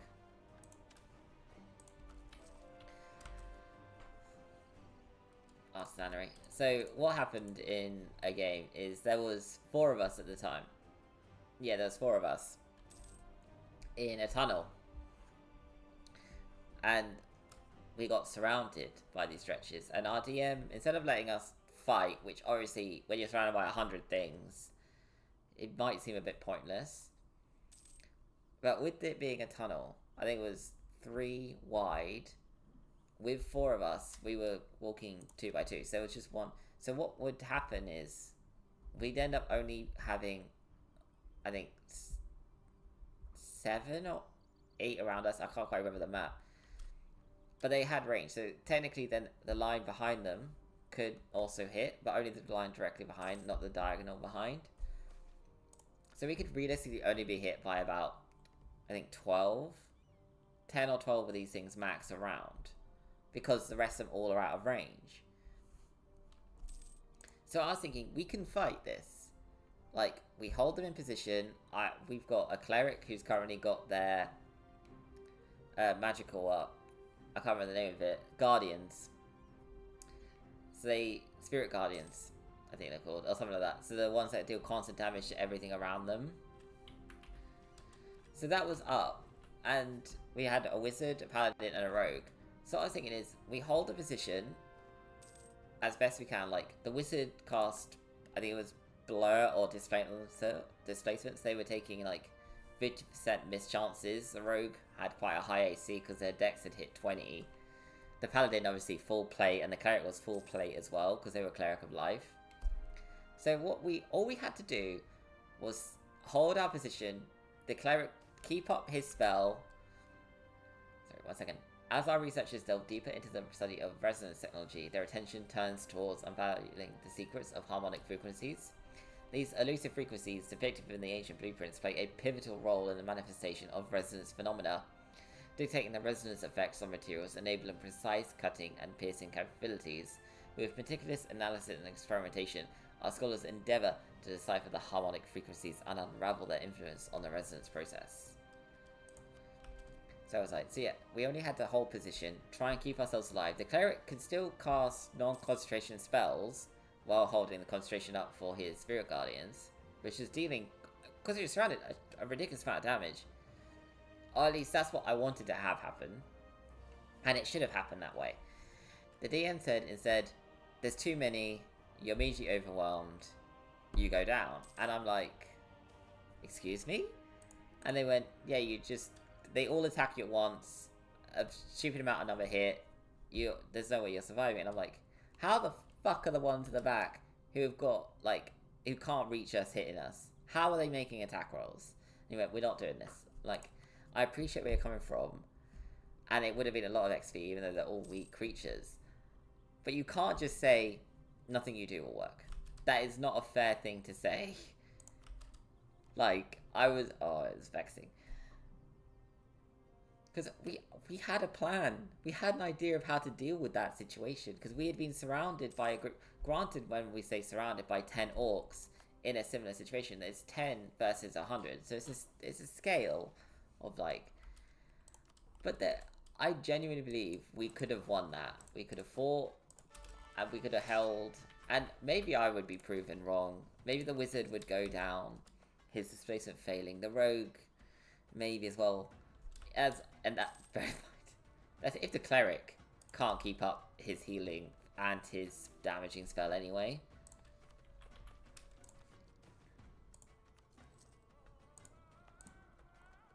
I think what the DM wanted was we had sort of strayed off track and gone somewhere they didn't want us to go, and they wanted us to be knocked conscious and then brought back to where they actually wanted us to go.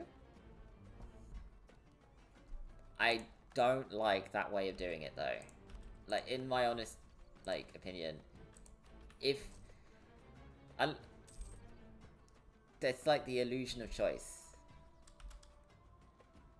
Before the townspeople of Drinda Cave knew what's upon them, dozen eight-legged supposed to climb up the walls and cut the guards in two. Bloody spiders.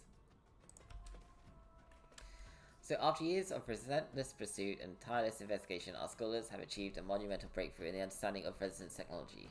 With a comprehensive grasp of harmonic frequencies, resonant effects, and their practical applications, our researchers stand on the threshold of mastery over this formidable phenomenon. Leveraging their newfound knowledge, they embark on the final phase of their research journey, the development of functional prototypes that embody the pinnacle of research technology. These prototypes, infused with the combination of our understanding, herald a new era of innovation and enhancement. I almost said phenotypes to the prototypes. It's just go and show where my brain was at for that.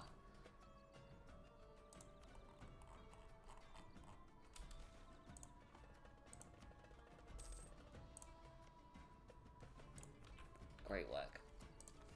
One last dig to finish up Emilda Heart and the game, because I'm not going to wait for that to show up. Okay, maybe not one last dig. Once we completed it, then it's done. I keep pushing the goalpost a little bit, don't I?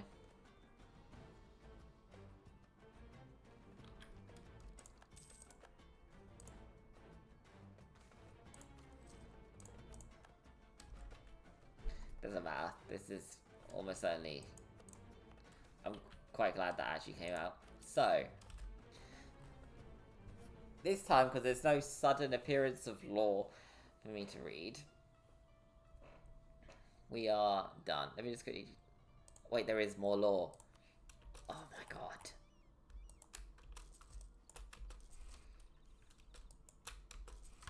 Right. So the myth of creation. Myth is spelled with a Y, my guys. So after restoring some tunnels connecting Amildahar and the Hall of the Ancestors, we come across a big hall. Walls full of etchings describing ancient myths. Oh, the birth of Dagrin Everbeard, the first wolf, by the hands of Halana, the earth goddess of old, is described with unbelievable detail. There are some parts which we don't understand. In these etchings, the goddess seemed to have fallen in a deep sleep to restore her lost powers. She appears to be in a kind of cocoon, protected by a massive structure built by Dagrin and his children. Leaving the myths aside, we focus on the hall and we find many unknown runes. After careful examination, we come to understand these runes are harmless, but we cannot comprehend what they should do. We can activate the runes, find out, or leave them be. Just activate the fucking runes. An ethereal image appears in the center of the Hall of Myths. A really old dwarf wearing some kind of ceremonial clothes starts looking around himself, then his eyes stop while looking at you. After a brief moment, he starts talking. Young one, has Decaniel died? Did you manage to defeat the orcs and reclaim this hold? The time is not right. It appears many years have passed. Could you enlighten this old man about recent history? Taken aback by the question, you answer describing the recent history of your people. The ghost, you've decided to think of him as that, doesn't interrupt you for a whole hour, and when you're finally done with the explanation, she says, I understand. So many years passed, yet I am still here. Young one, my name is... I suppose it doesn't matter anymore. You can call me however you want. I lived many years. Too many, maybe. Helping our kind in times of need. At some point, I understood my life was coming to an end and decided to abandon my body my mortal body out of my own will and be placed here to teach future generations about many things, and I will now help you in your endeavour. The amount of knowledge I have is probably too much for you to take in. Send down here your specialists and I will help them to solve problems. The conversation is cut off by a kind of alarm and the ghost images is fading quickly. Then a frightening scream comes from below, way deeper than you currently are, but you are able to hear it nonetheless. So it is still there. My time is up. You can reactivate the runes once a month, so don't worry about me. One important advice: if you want to go deeper than we currently are, brace yourselves. What remains in the abyss is the most important secret of our race. What?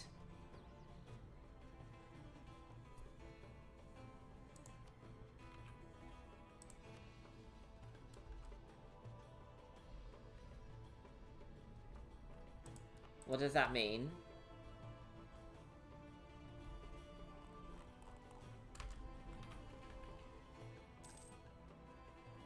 Can we go deeper?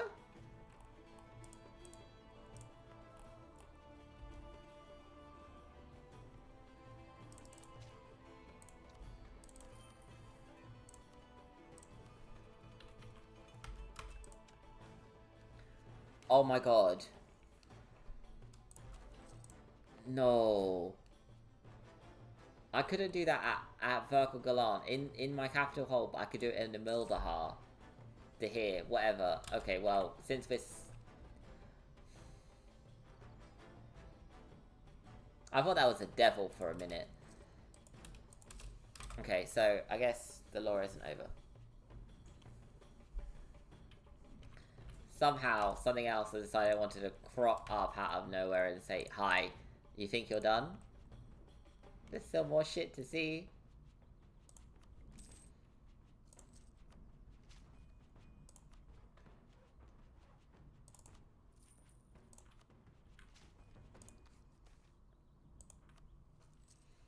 I cannot believe I was literally so close to just quitting. Fuck off, Horseman. And then it decides to throw this at us at the last minute. Incredible scenes. Yeah, let's just not pause it. Let's just let this rush as quickly as we can towards the final problem. I'm sure is good. Right, because I'm actually somewhat worried about the fact that the abyss exists down there. We're building another stack to sort of never leave that province alone.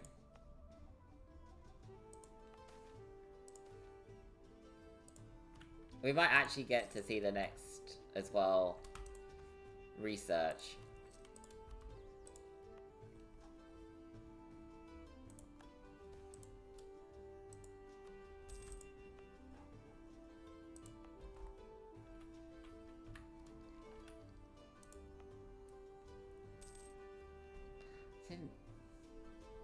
I didn't for a second think there would be more to do.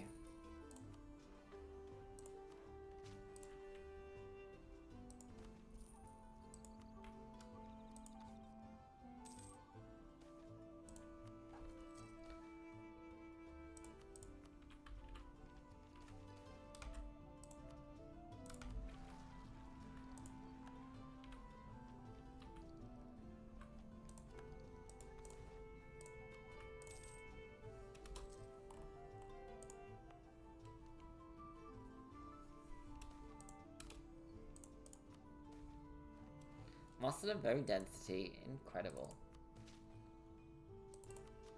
We did have that one before. I remember saying something along the lines of, I wish I had that right now.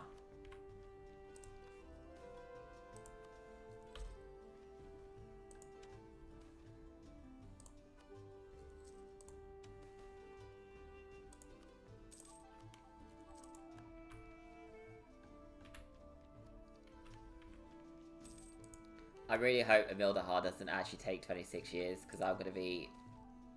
the game will end.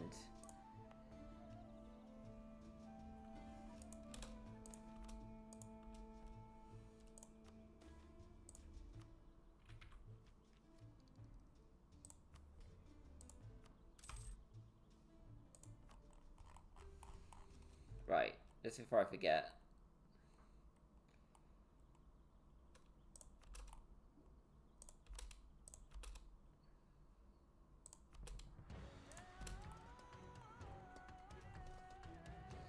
It's something I wanted to do for a hot minute. 9,000. Nearly 9,000.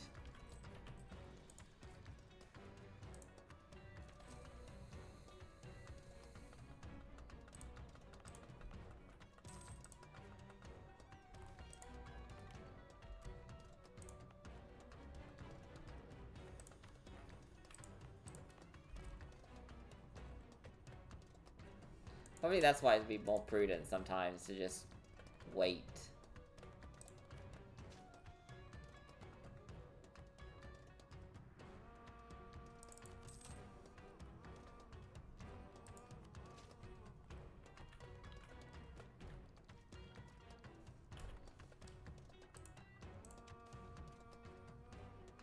Do I not have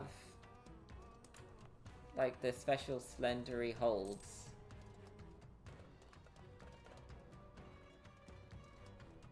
I guess not. So it's something that could happen if you had the special like splendid cave with like all the nice gems and stuff. If you had a highly divination powered magic ruler, they could suddenly activate some event which would give them huge buffs. They'd become 666s all the way.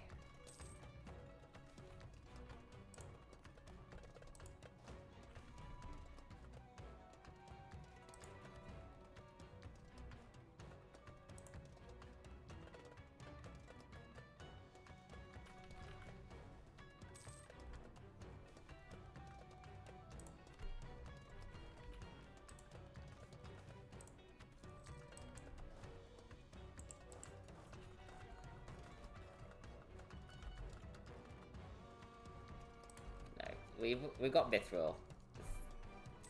We're like at the top level of whatever we can fucking do.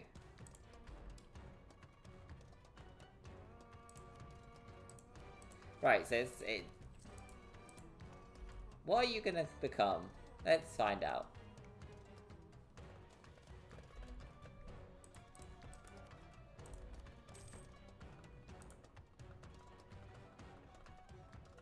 Month tick. Serpent Bloom. Oh, so you become a vertical farm.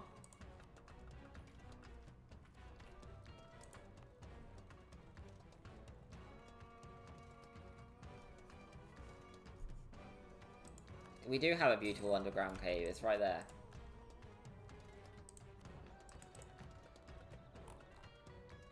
We lost the Dame Star magics, which is not great, but is what it is.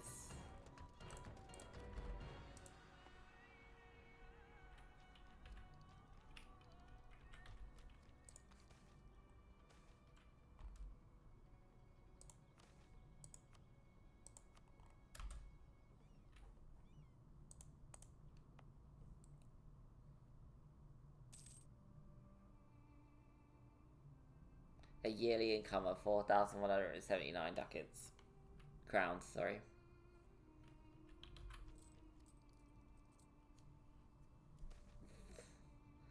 Berkshire Market's a very close second in terms of production. Jeez.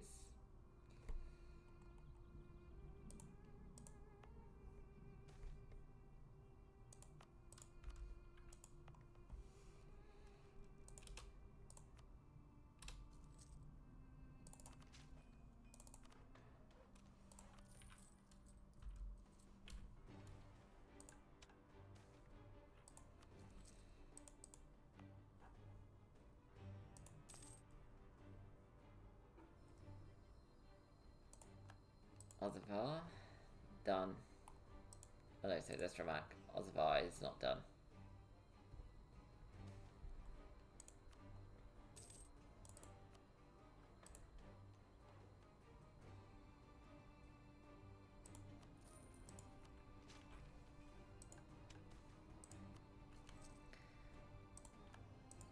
I don't think anyone technically should be able to be a rival. Maybe maybe in terms of like troop numbers, there's rivals of a sort. That's it. Like, and even then, I'm nearing 2 million. Although you can't actually see how many other nations have. I can see their total force limit, but not there. Oh, maybe this actually. So we've got the 3rd largest army in the world.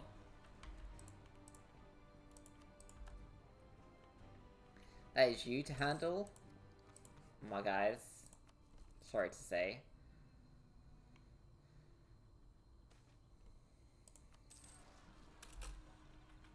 Oh my god, that's the wrong area. You know what? It's fine. Plenty of time to get there.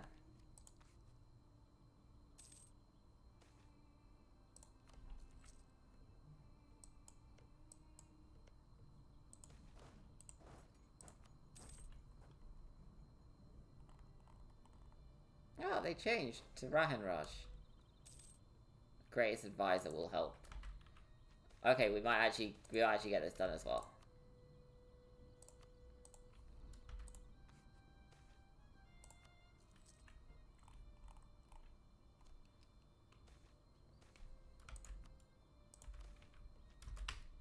A clockwork dragon.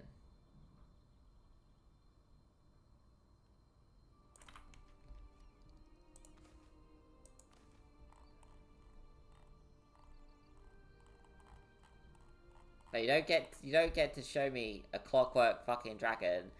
3%.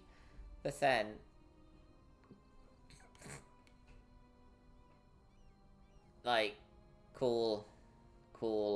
That actually gives us more combat ability than the dragon does. But the dragon also gives us cav combat ability plus 50%. So it's not just that's 50%, fuckers. Why did it take so long for this to come up? Alright, so let me just write that. Mithril is 423. Hearthblood is 444. That's the one. We shift traits over to that one now.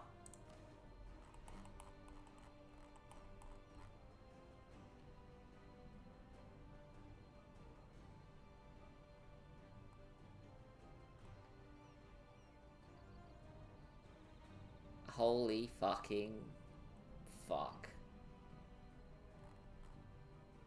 They also have all these other little abilities down here, which... incredible. We'll just do the life-death cycle for extra. So, our cavalry become horrifyingly competent immediately.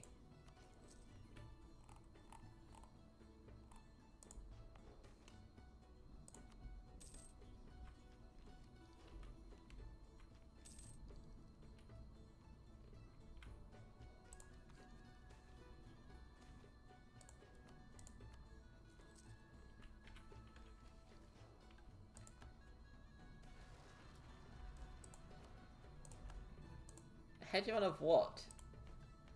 Navy? Yeah, right.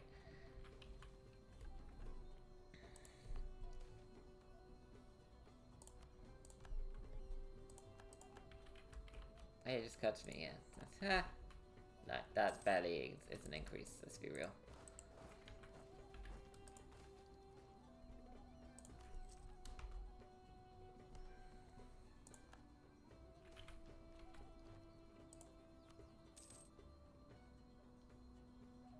Come on, something I haven't seen before, please. Silver Knight. Void Steel.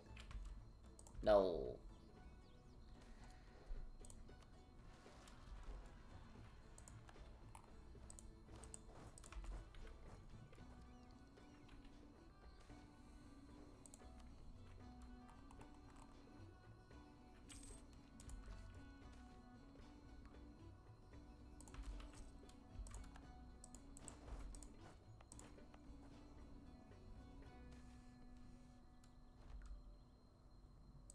What do you currently produce?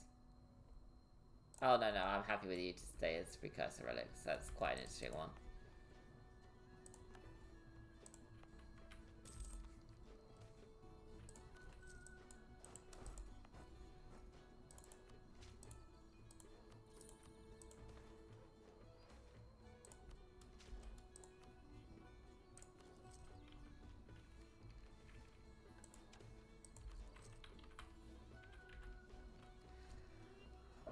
Oh, man. Right, I'm just gonna stop the recording for a minute while this just continues, because otherwise it's gonna be just waiting around for this to happen, so just give me a minute. Right, this has been a new event, so this isn't yet a Mildahar, but... So, my president, we received news from the Jokad Vale. We expected the local economy to wind down after completion of Verkal Jokad, as shipments of resources diminished and artisans returned to their workshops. The residents have shown to be pessimistic. The town's resting in the shadow of the citadel, the waypoints between it and Hol Jokad, and the merchant outposts built inside the gates on both sides of the walls have had a positive impact on the entirety of the Jokad Vale. Our merchants, artisans, and labourers feel safe and are much more willing to invest in the Vale. Verkal's humans petitioned to be allowed to immigrate and raise their flocks in the protected shade of the citadel. Jokadi dwarves readily established halls, villages in the hills and on the slopes of the mountain, and even the harpies of the Vale looked to the citadel with awe from their cliffside cities. Well, that's actually pretty nice. Yeah, I just thought you guys would like to see, like, that's the final, I think, that'll probably be the final thing that happens for that. But does it? Shielded Vale. I think that's on all of this. It's quite nice. So, like, between these two areas, like, there's nobody's getting in there. Right, I'm gonna go back to pausing it just until we can get the Mildahar or something else interesting or full of lore happens. So, we've got another interesting event. So, Verkal Coincide developing new cultures. The dwarves of Verkal Coincide have dug deep and uncovered many large regions of the hold. Fatalists and would-be prophets scour its rediscovered archives, fierce together the fabled grand scheme, and more practical dwarves have come to serve those seeking the opal calling. This imitation of the ancient hold has not gone unnoticed by its population. Even now, the 13-coloured gem of Verkal Coincide is flowing alongside our own banners. Seeing the hold is beginning to consider itself a nation, something we may have to deal with.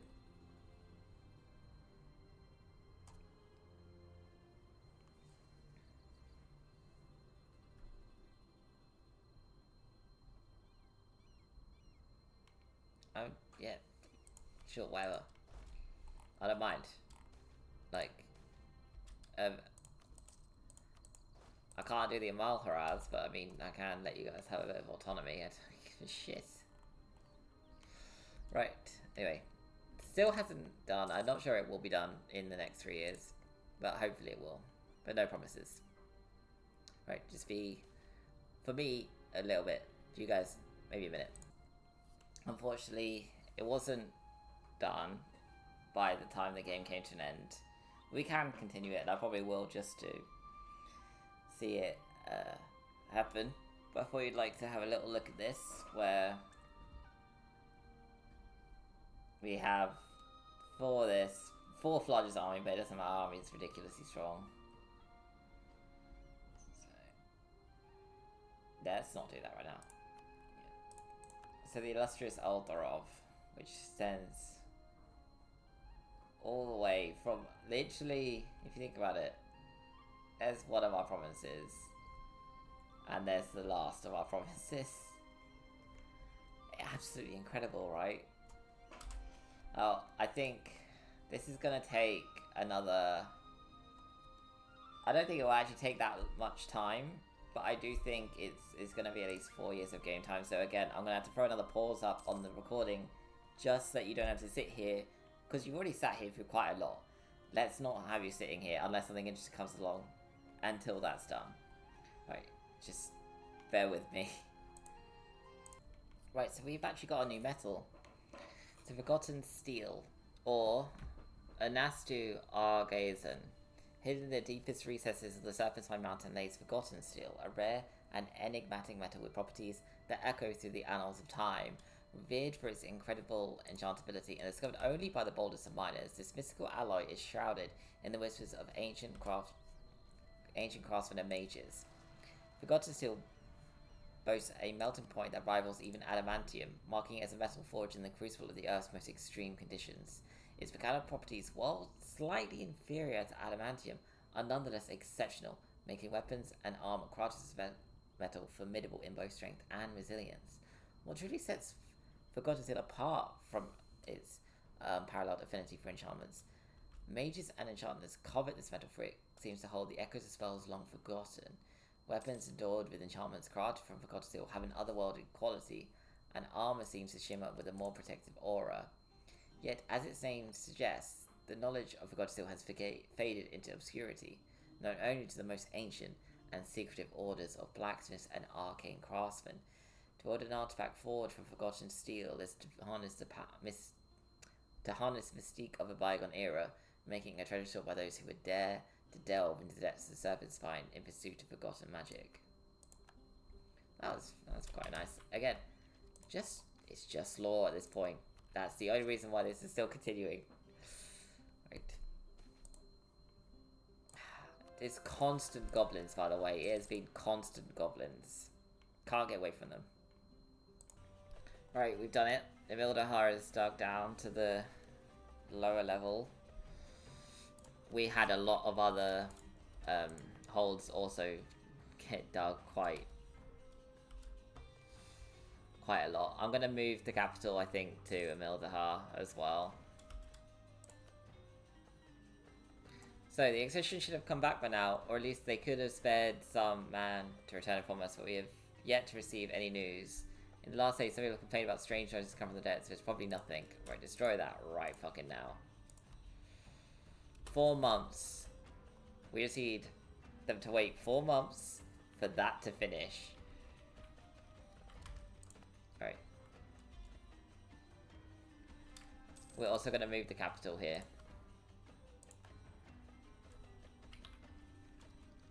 Because then,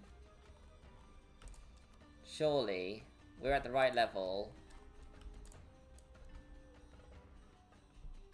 for the research city level 11.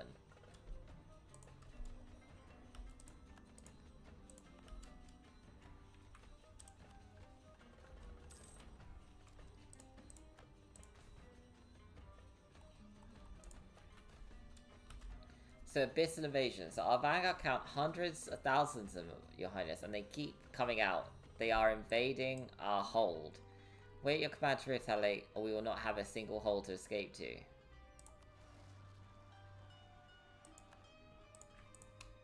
What the fuck?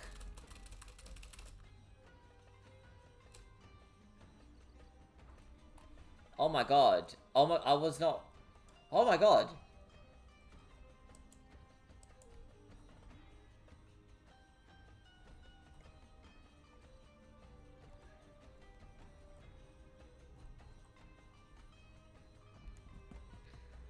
Shit, I'm actually sure that the only places that might survive this is Hull as Crackers Hull and Verkal as the Var, because they actually have leaders on them. No leader. I was just vibing. Right. You need to see if you can get to there quickly. Oh, actually no. That will survive, and I think a couple provinces in here will survive. This one, there'll be a fight for... Oh, I've severely underestimated my fucking dwarves. Severely underestimated my dwarves. Right, back them up. In the capital. Marhold. Well, this is exciting. Just from nowhere. Oh. Oh, wait. Please.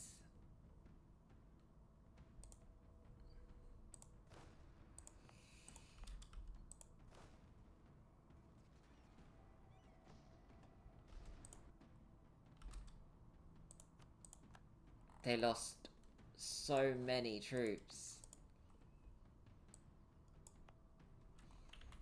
Right, I actually need... I mean, I'm worrying, but at the same time, I'm not too worried.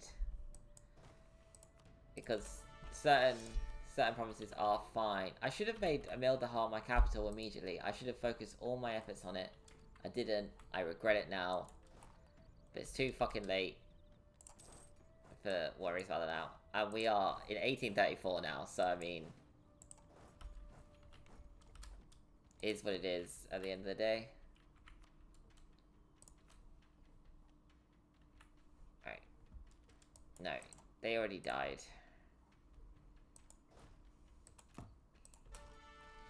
Yeah, I did underestimate my dwarves.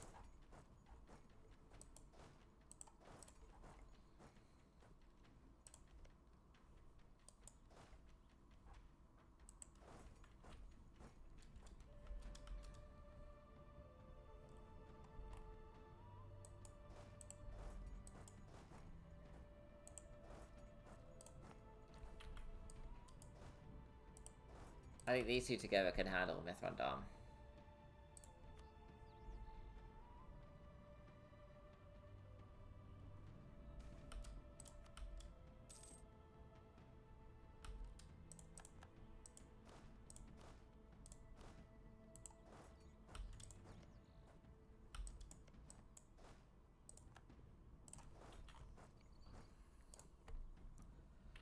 Right, Arg Ordston, because they got the weaker fort over there.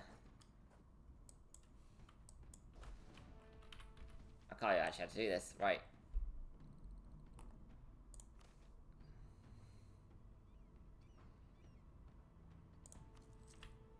I haven't had to do that in a long time.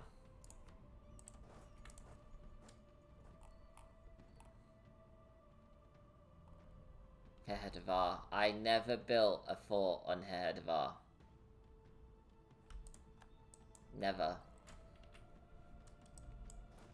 And there is not a thing I regret more in this game right now than the fact that I never, in the entirety of the damn game, built a fort on Heherdevar. Yeah, they're fine.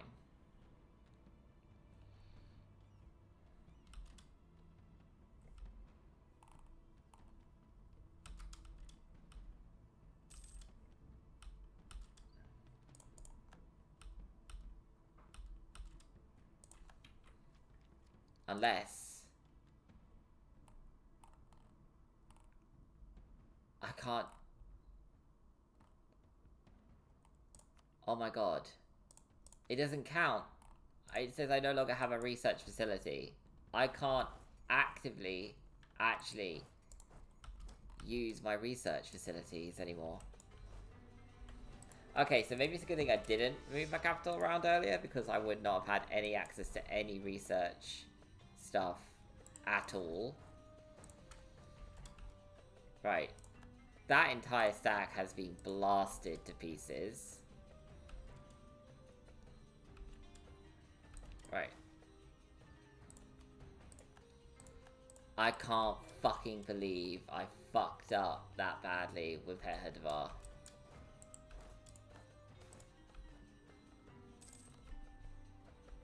That's just embarrassing.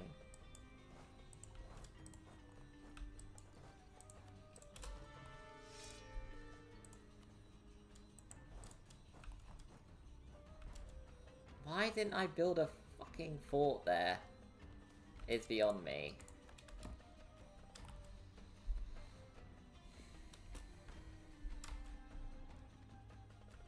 Just let them eat what the fuck they like. Right.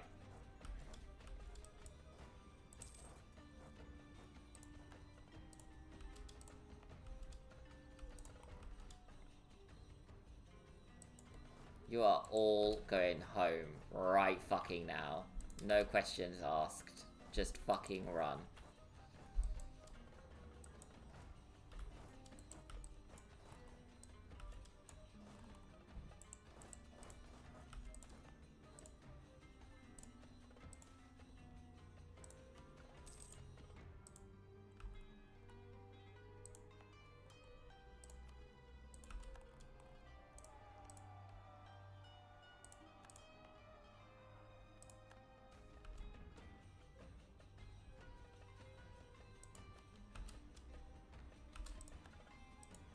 Right, that should have left this... Yes, this is mostly intact. Okay, you need to go to Odvalazan alongside this group. This should be enough to take Consard.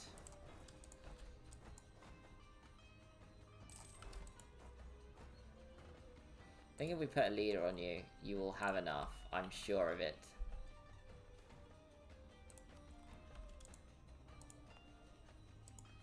Particularly with that as well.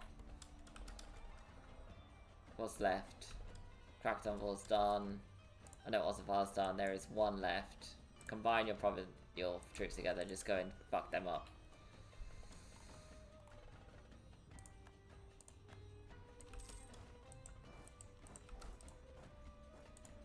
You don't need to come here. Go back.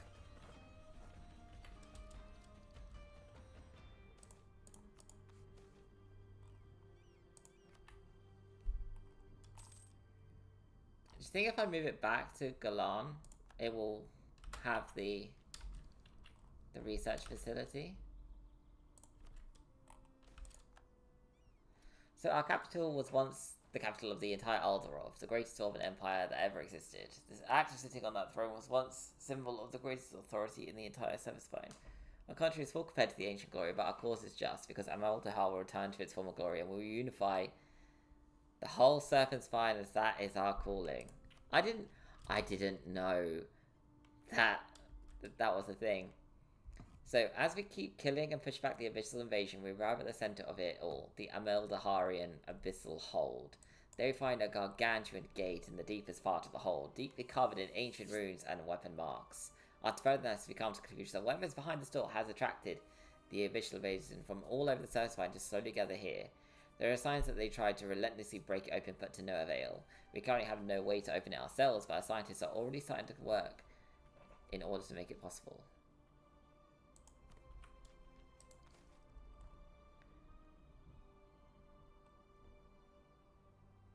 Alright. I'm so devastated that I have to do that.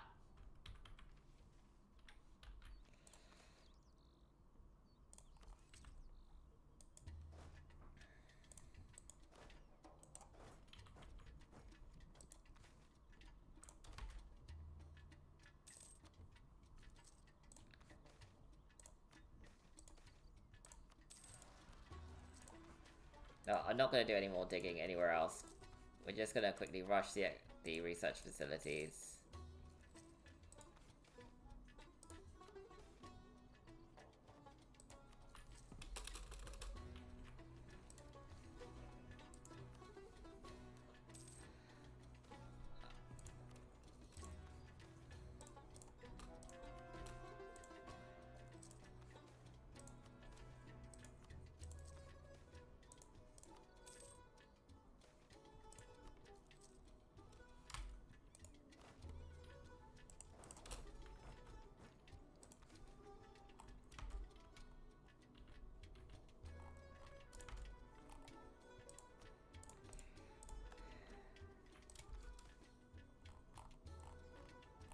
Is that it?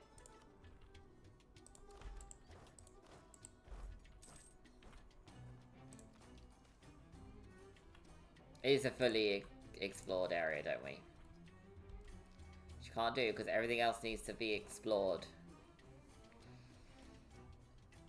No.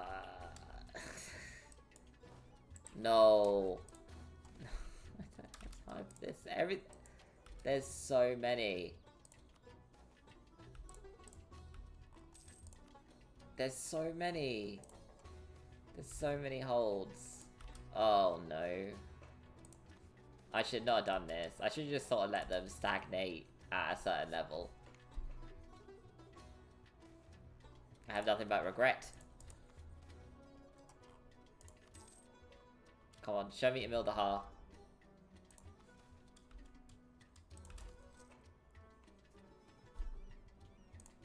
It's gonna set up another fucking invasion. Oh, thank fuck it didn't. It's just a regular one. It's just a regular one. It's fine.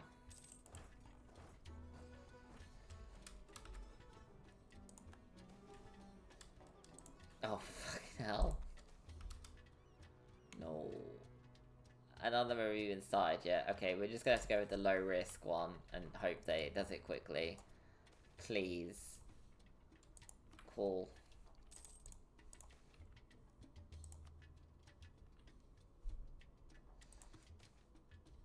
Why did they have to throw that behind a thing of knowing that you had to move your capital over there for it to spawn that event? Like, why is it only... I mean, I can understand. It's the old capital, it's the deepest area of the world, blah, blah, blah, blah. I just feel quite vexed, because if I'd known, I could have done that so much earlier. We could have explored Dig Level 11, had all these events. So after years of sheer madness inside the research facility, the chief researcher comes to the throne room. Your Highness, it is an honor to let you know that after years of struggles, we managed to find a way to open the runic gate.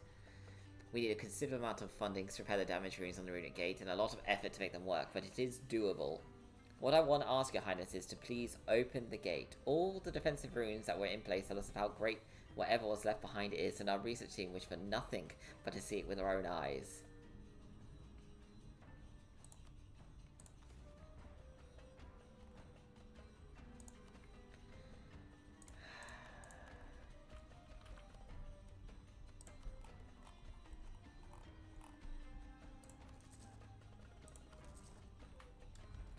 We are not doing this in a stupid way this time. Right. Before I also... Oh no, you get restored. You are sitting on top of Heher Devar.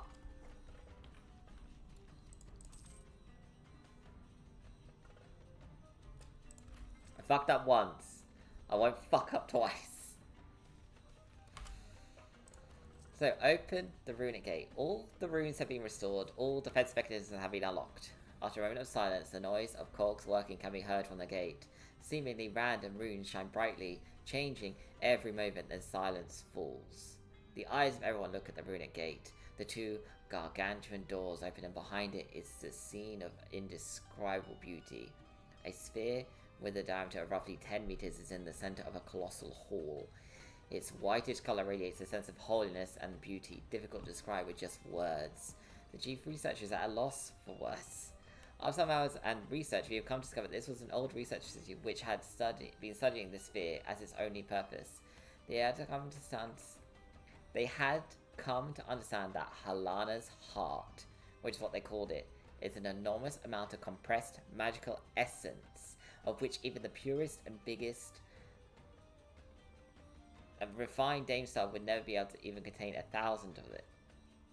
What was even more surprising is that the discovery they made appears that at the center of Halana's heart there resides some kind of life form, or at the very least a conscience, but they were completely unable to interact with it. One of the latest notes given it was not yet the right time. Oh my word. What? Oh my word. And I can't even check it all out, because I can't do the exploration of this place. Yes, Vazanton, you can have a place in the parliament, I don't care.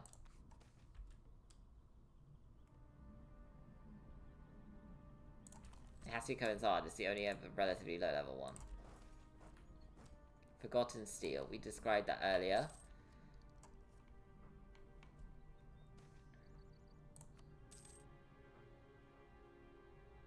Come on, game.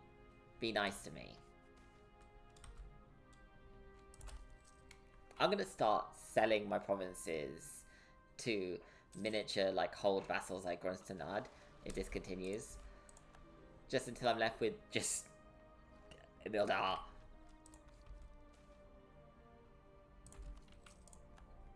Coenzad.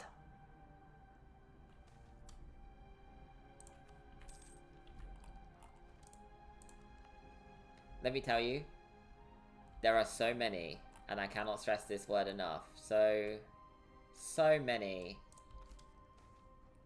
holds that are now dig level, like, 10. Like, so many. Or like, most of them. Let's get rid of that immediately, I don't care about you.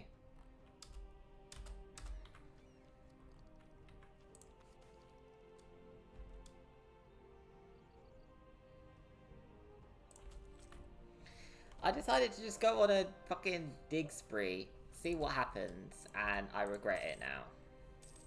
I also integrated this area. Well, I say integrated, I cored it fully, because it's got a nice event from Verkal, so I thought, why not? We made the ogres happy, so they'd like us now. I just clicked on Ozavar. Oh, it's fine. There. See? Ozavar, you sexy bastards. We've already got Magnetite. You only need one more. You know you can do it. Come on. Come on. Don't be a bitch. Yes. I don't care that it's just done. Oh my god. Oh my god.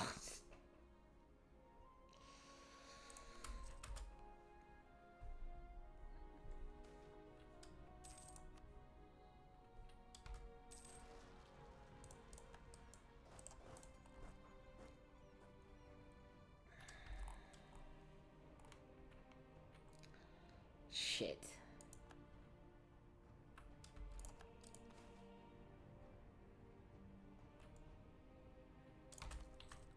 Alright. I'm actually... not even... I'm not... Okay, no. That's enough. That's enough. Right.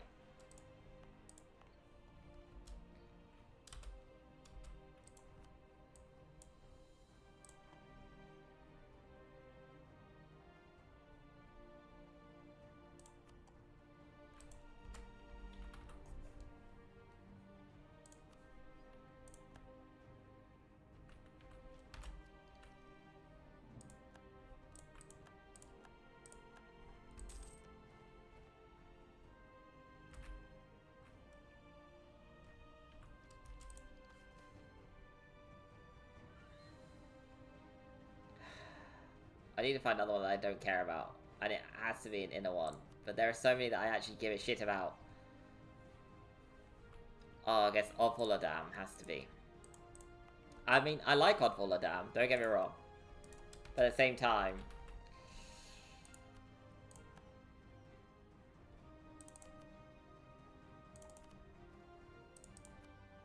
yeah, that's nice enough.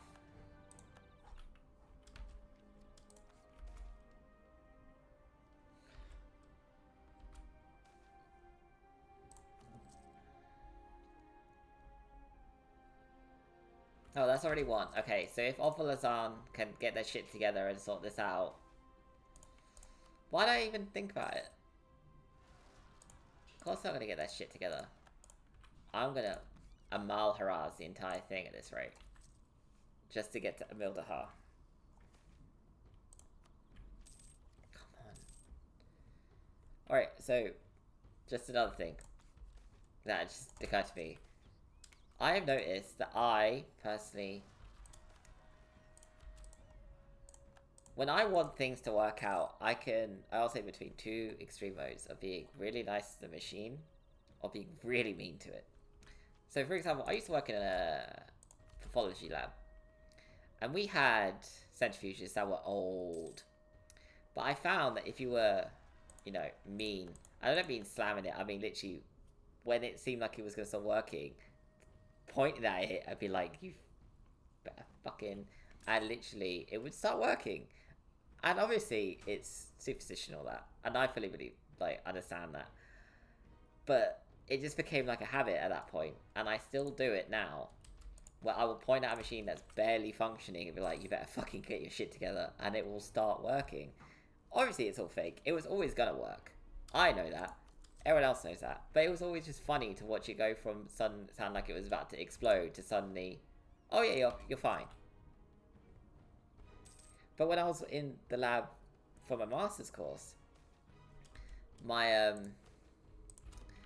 supervisor or lab supervisor would say you had to be nice, and she would literally, like, if she heard us be like, listen, where we would, like, she'd be like, guys, be nice to them. They will decide to work the second you're nice to them. So it's interesting that depending on like where you are, there's always like different, you know,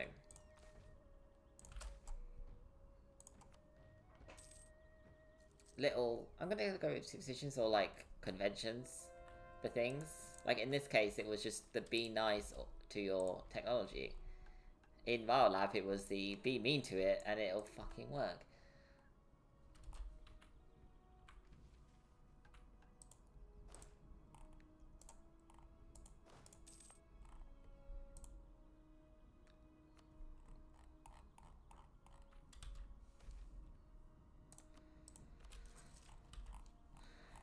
Right, let's just spend all the money. Halana's Heart, first stage. So normally we use the energy naturally emanating from Halana's Heart to operate most of Amilda Heart infrastructures, which would normally require a substantial amount of Dame-Star cores. We came to understand that Halana's Heart can also absorb magical essence from Dame-Star cores, so we tried to let it absorb an amount of Dame-Star cores equal to Amilda Heart's 10-year worth of energy as an experiment. There have been substantial changes. As it was absorbing more and more magical essence, Halana's Heart was continuously shrinking.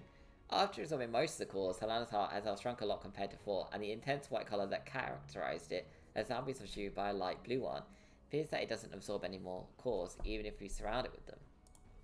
Interesting. This is like, this would be the dream. I would love to just spend my time experimenting on this kind of shit. So as we try various experiments at the same time, well aware that none of them are going to do anything, we come across another change in the Halana's Heart. The sphere has now shrunk to a diameter of approximately 3 meters, and now emanating a light orange color. We have no idea what caused this, or if it's just a neutral or a natural process. One more.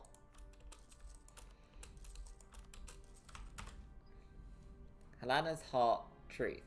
An endless tremor can be heard throughout the entire serpent spine. The G3 researcher comes inside the throne room screaming, "Your Majesty, stop whatever you're doing and come to the ancient researcher seat. This is way past the level of an emergency.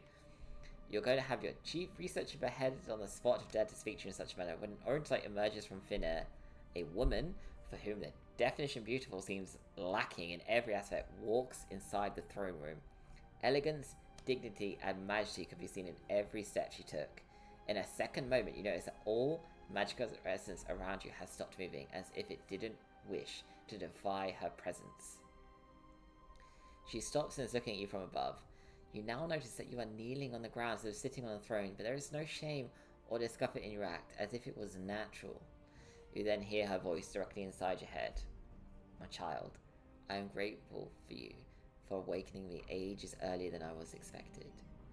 As I have important matters to attend, I cannot show you proper gratitude, but I shall give you a gift that will help your country prosper and maybe defeat the challenge of time." As she said, so you can see numerous tattoos on her body starting to change shape continuously. Then, with the snap of her finger, a wave of magical essence spread out in every direction, engulfing everything in its path. "May our paths cross again, my mortal children." Then she disappears from sight. We gain Halana's blessing until the end of the game. Upon which we can take this, which is an optimization of the reimage creation process. But that's just, we already have that. It's fine. We're done. This is the end. I'm not going to waste my time digging everything out. I feel this is a good place to finish it. We just got Halana's breath and a huge amount of stuff. So I hope you've all enjoyed watching, and this is the end of Verkal Gulan. Take care of yourselves and goodbye.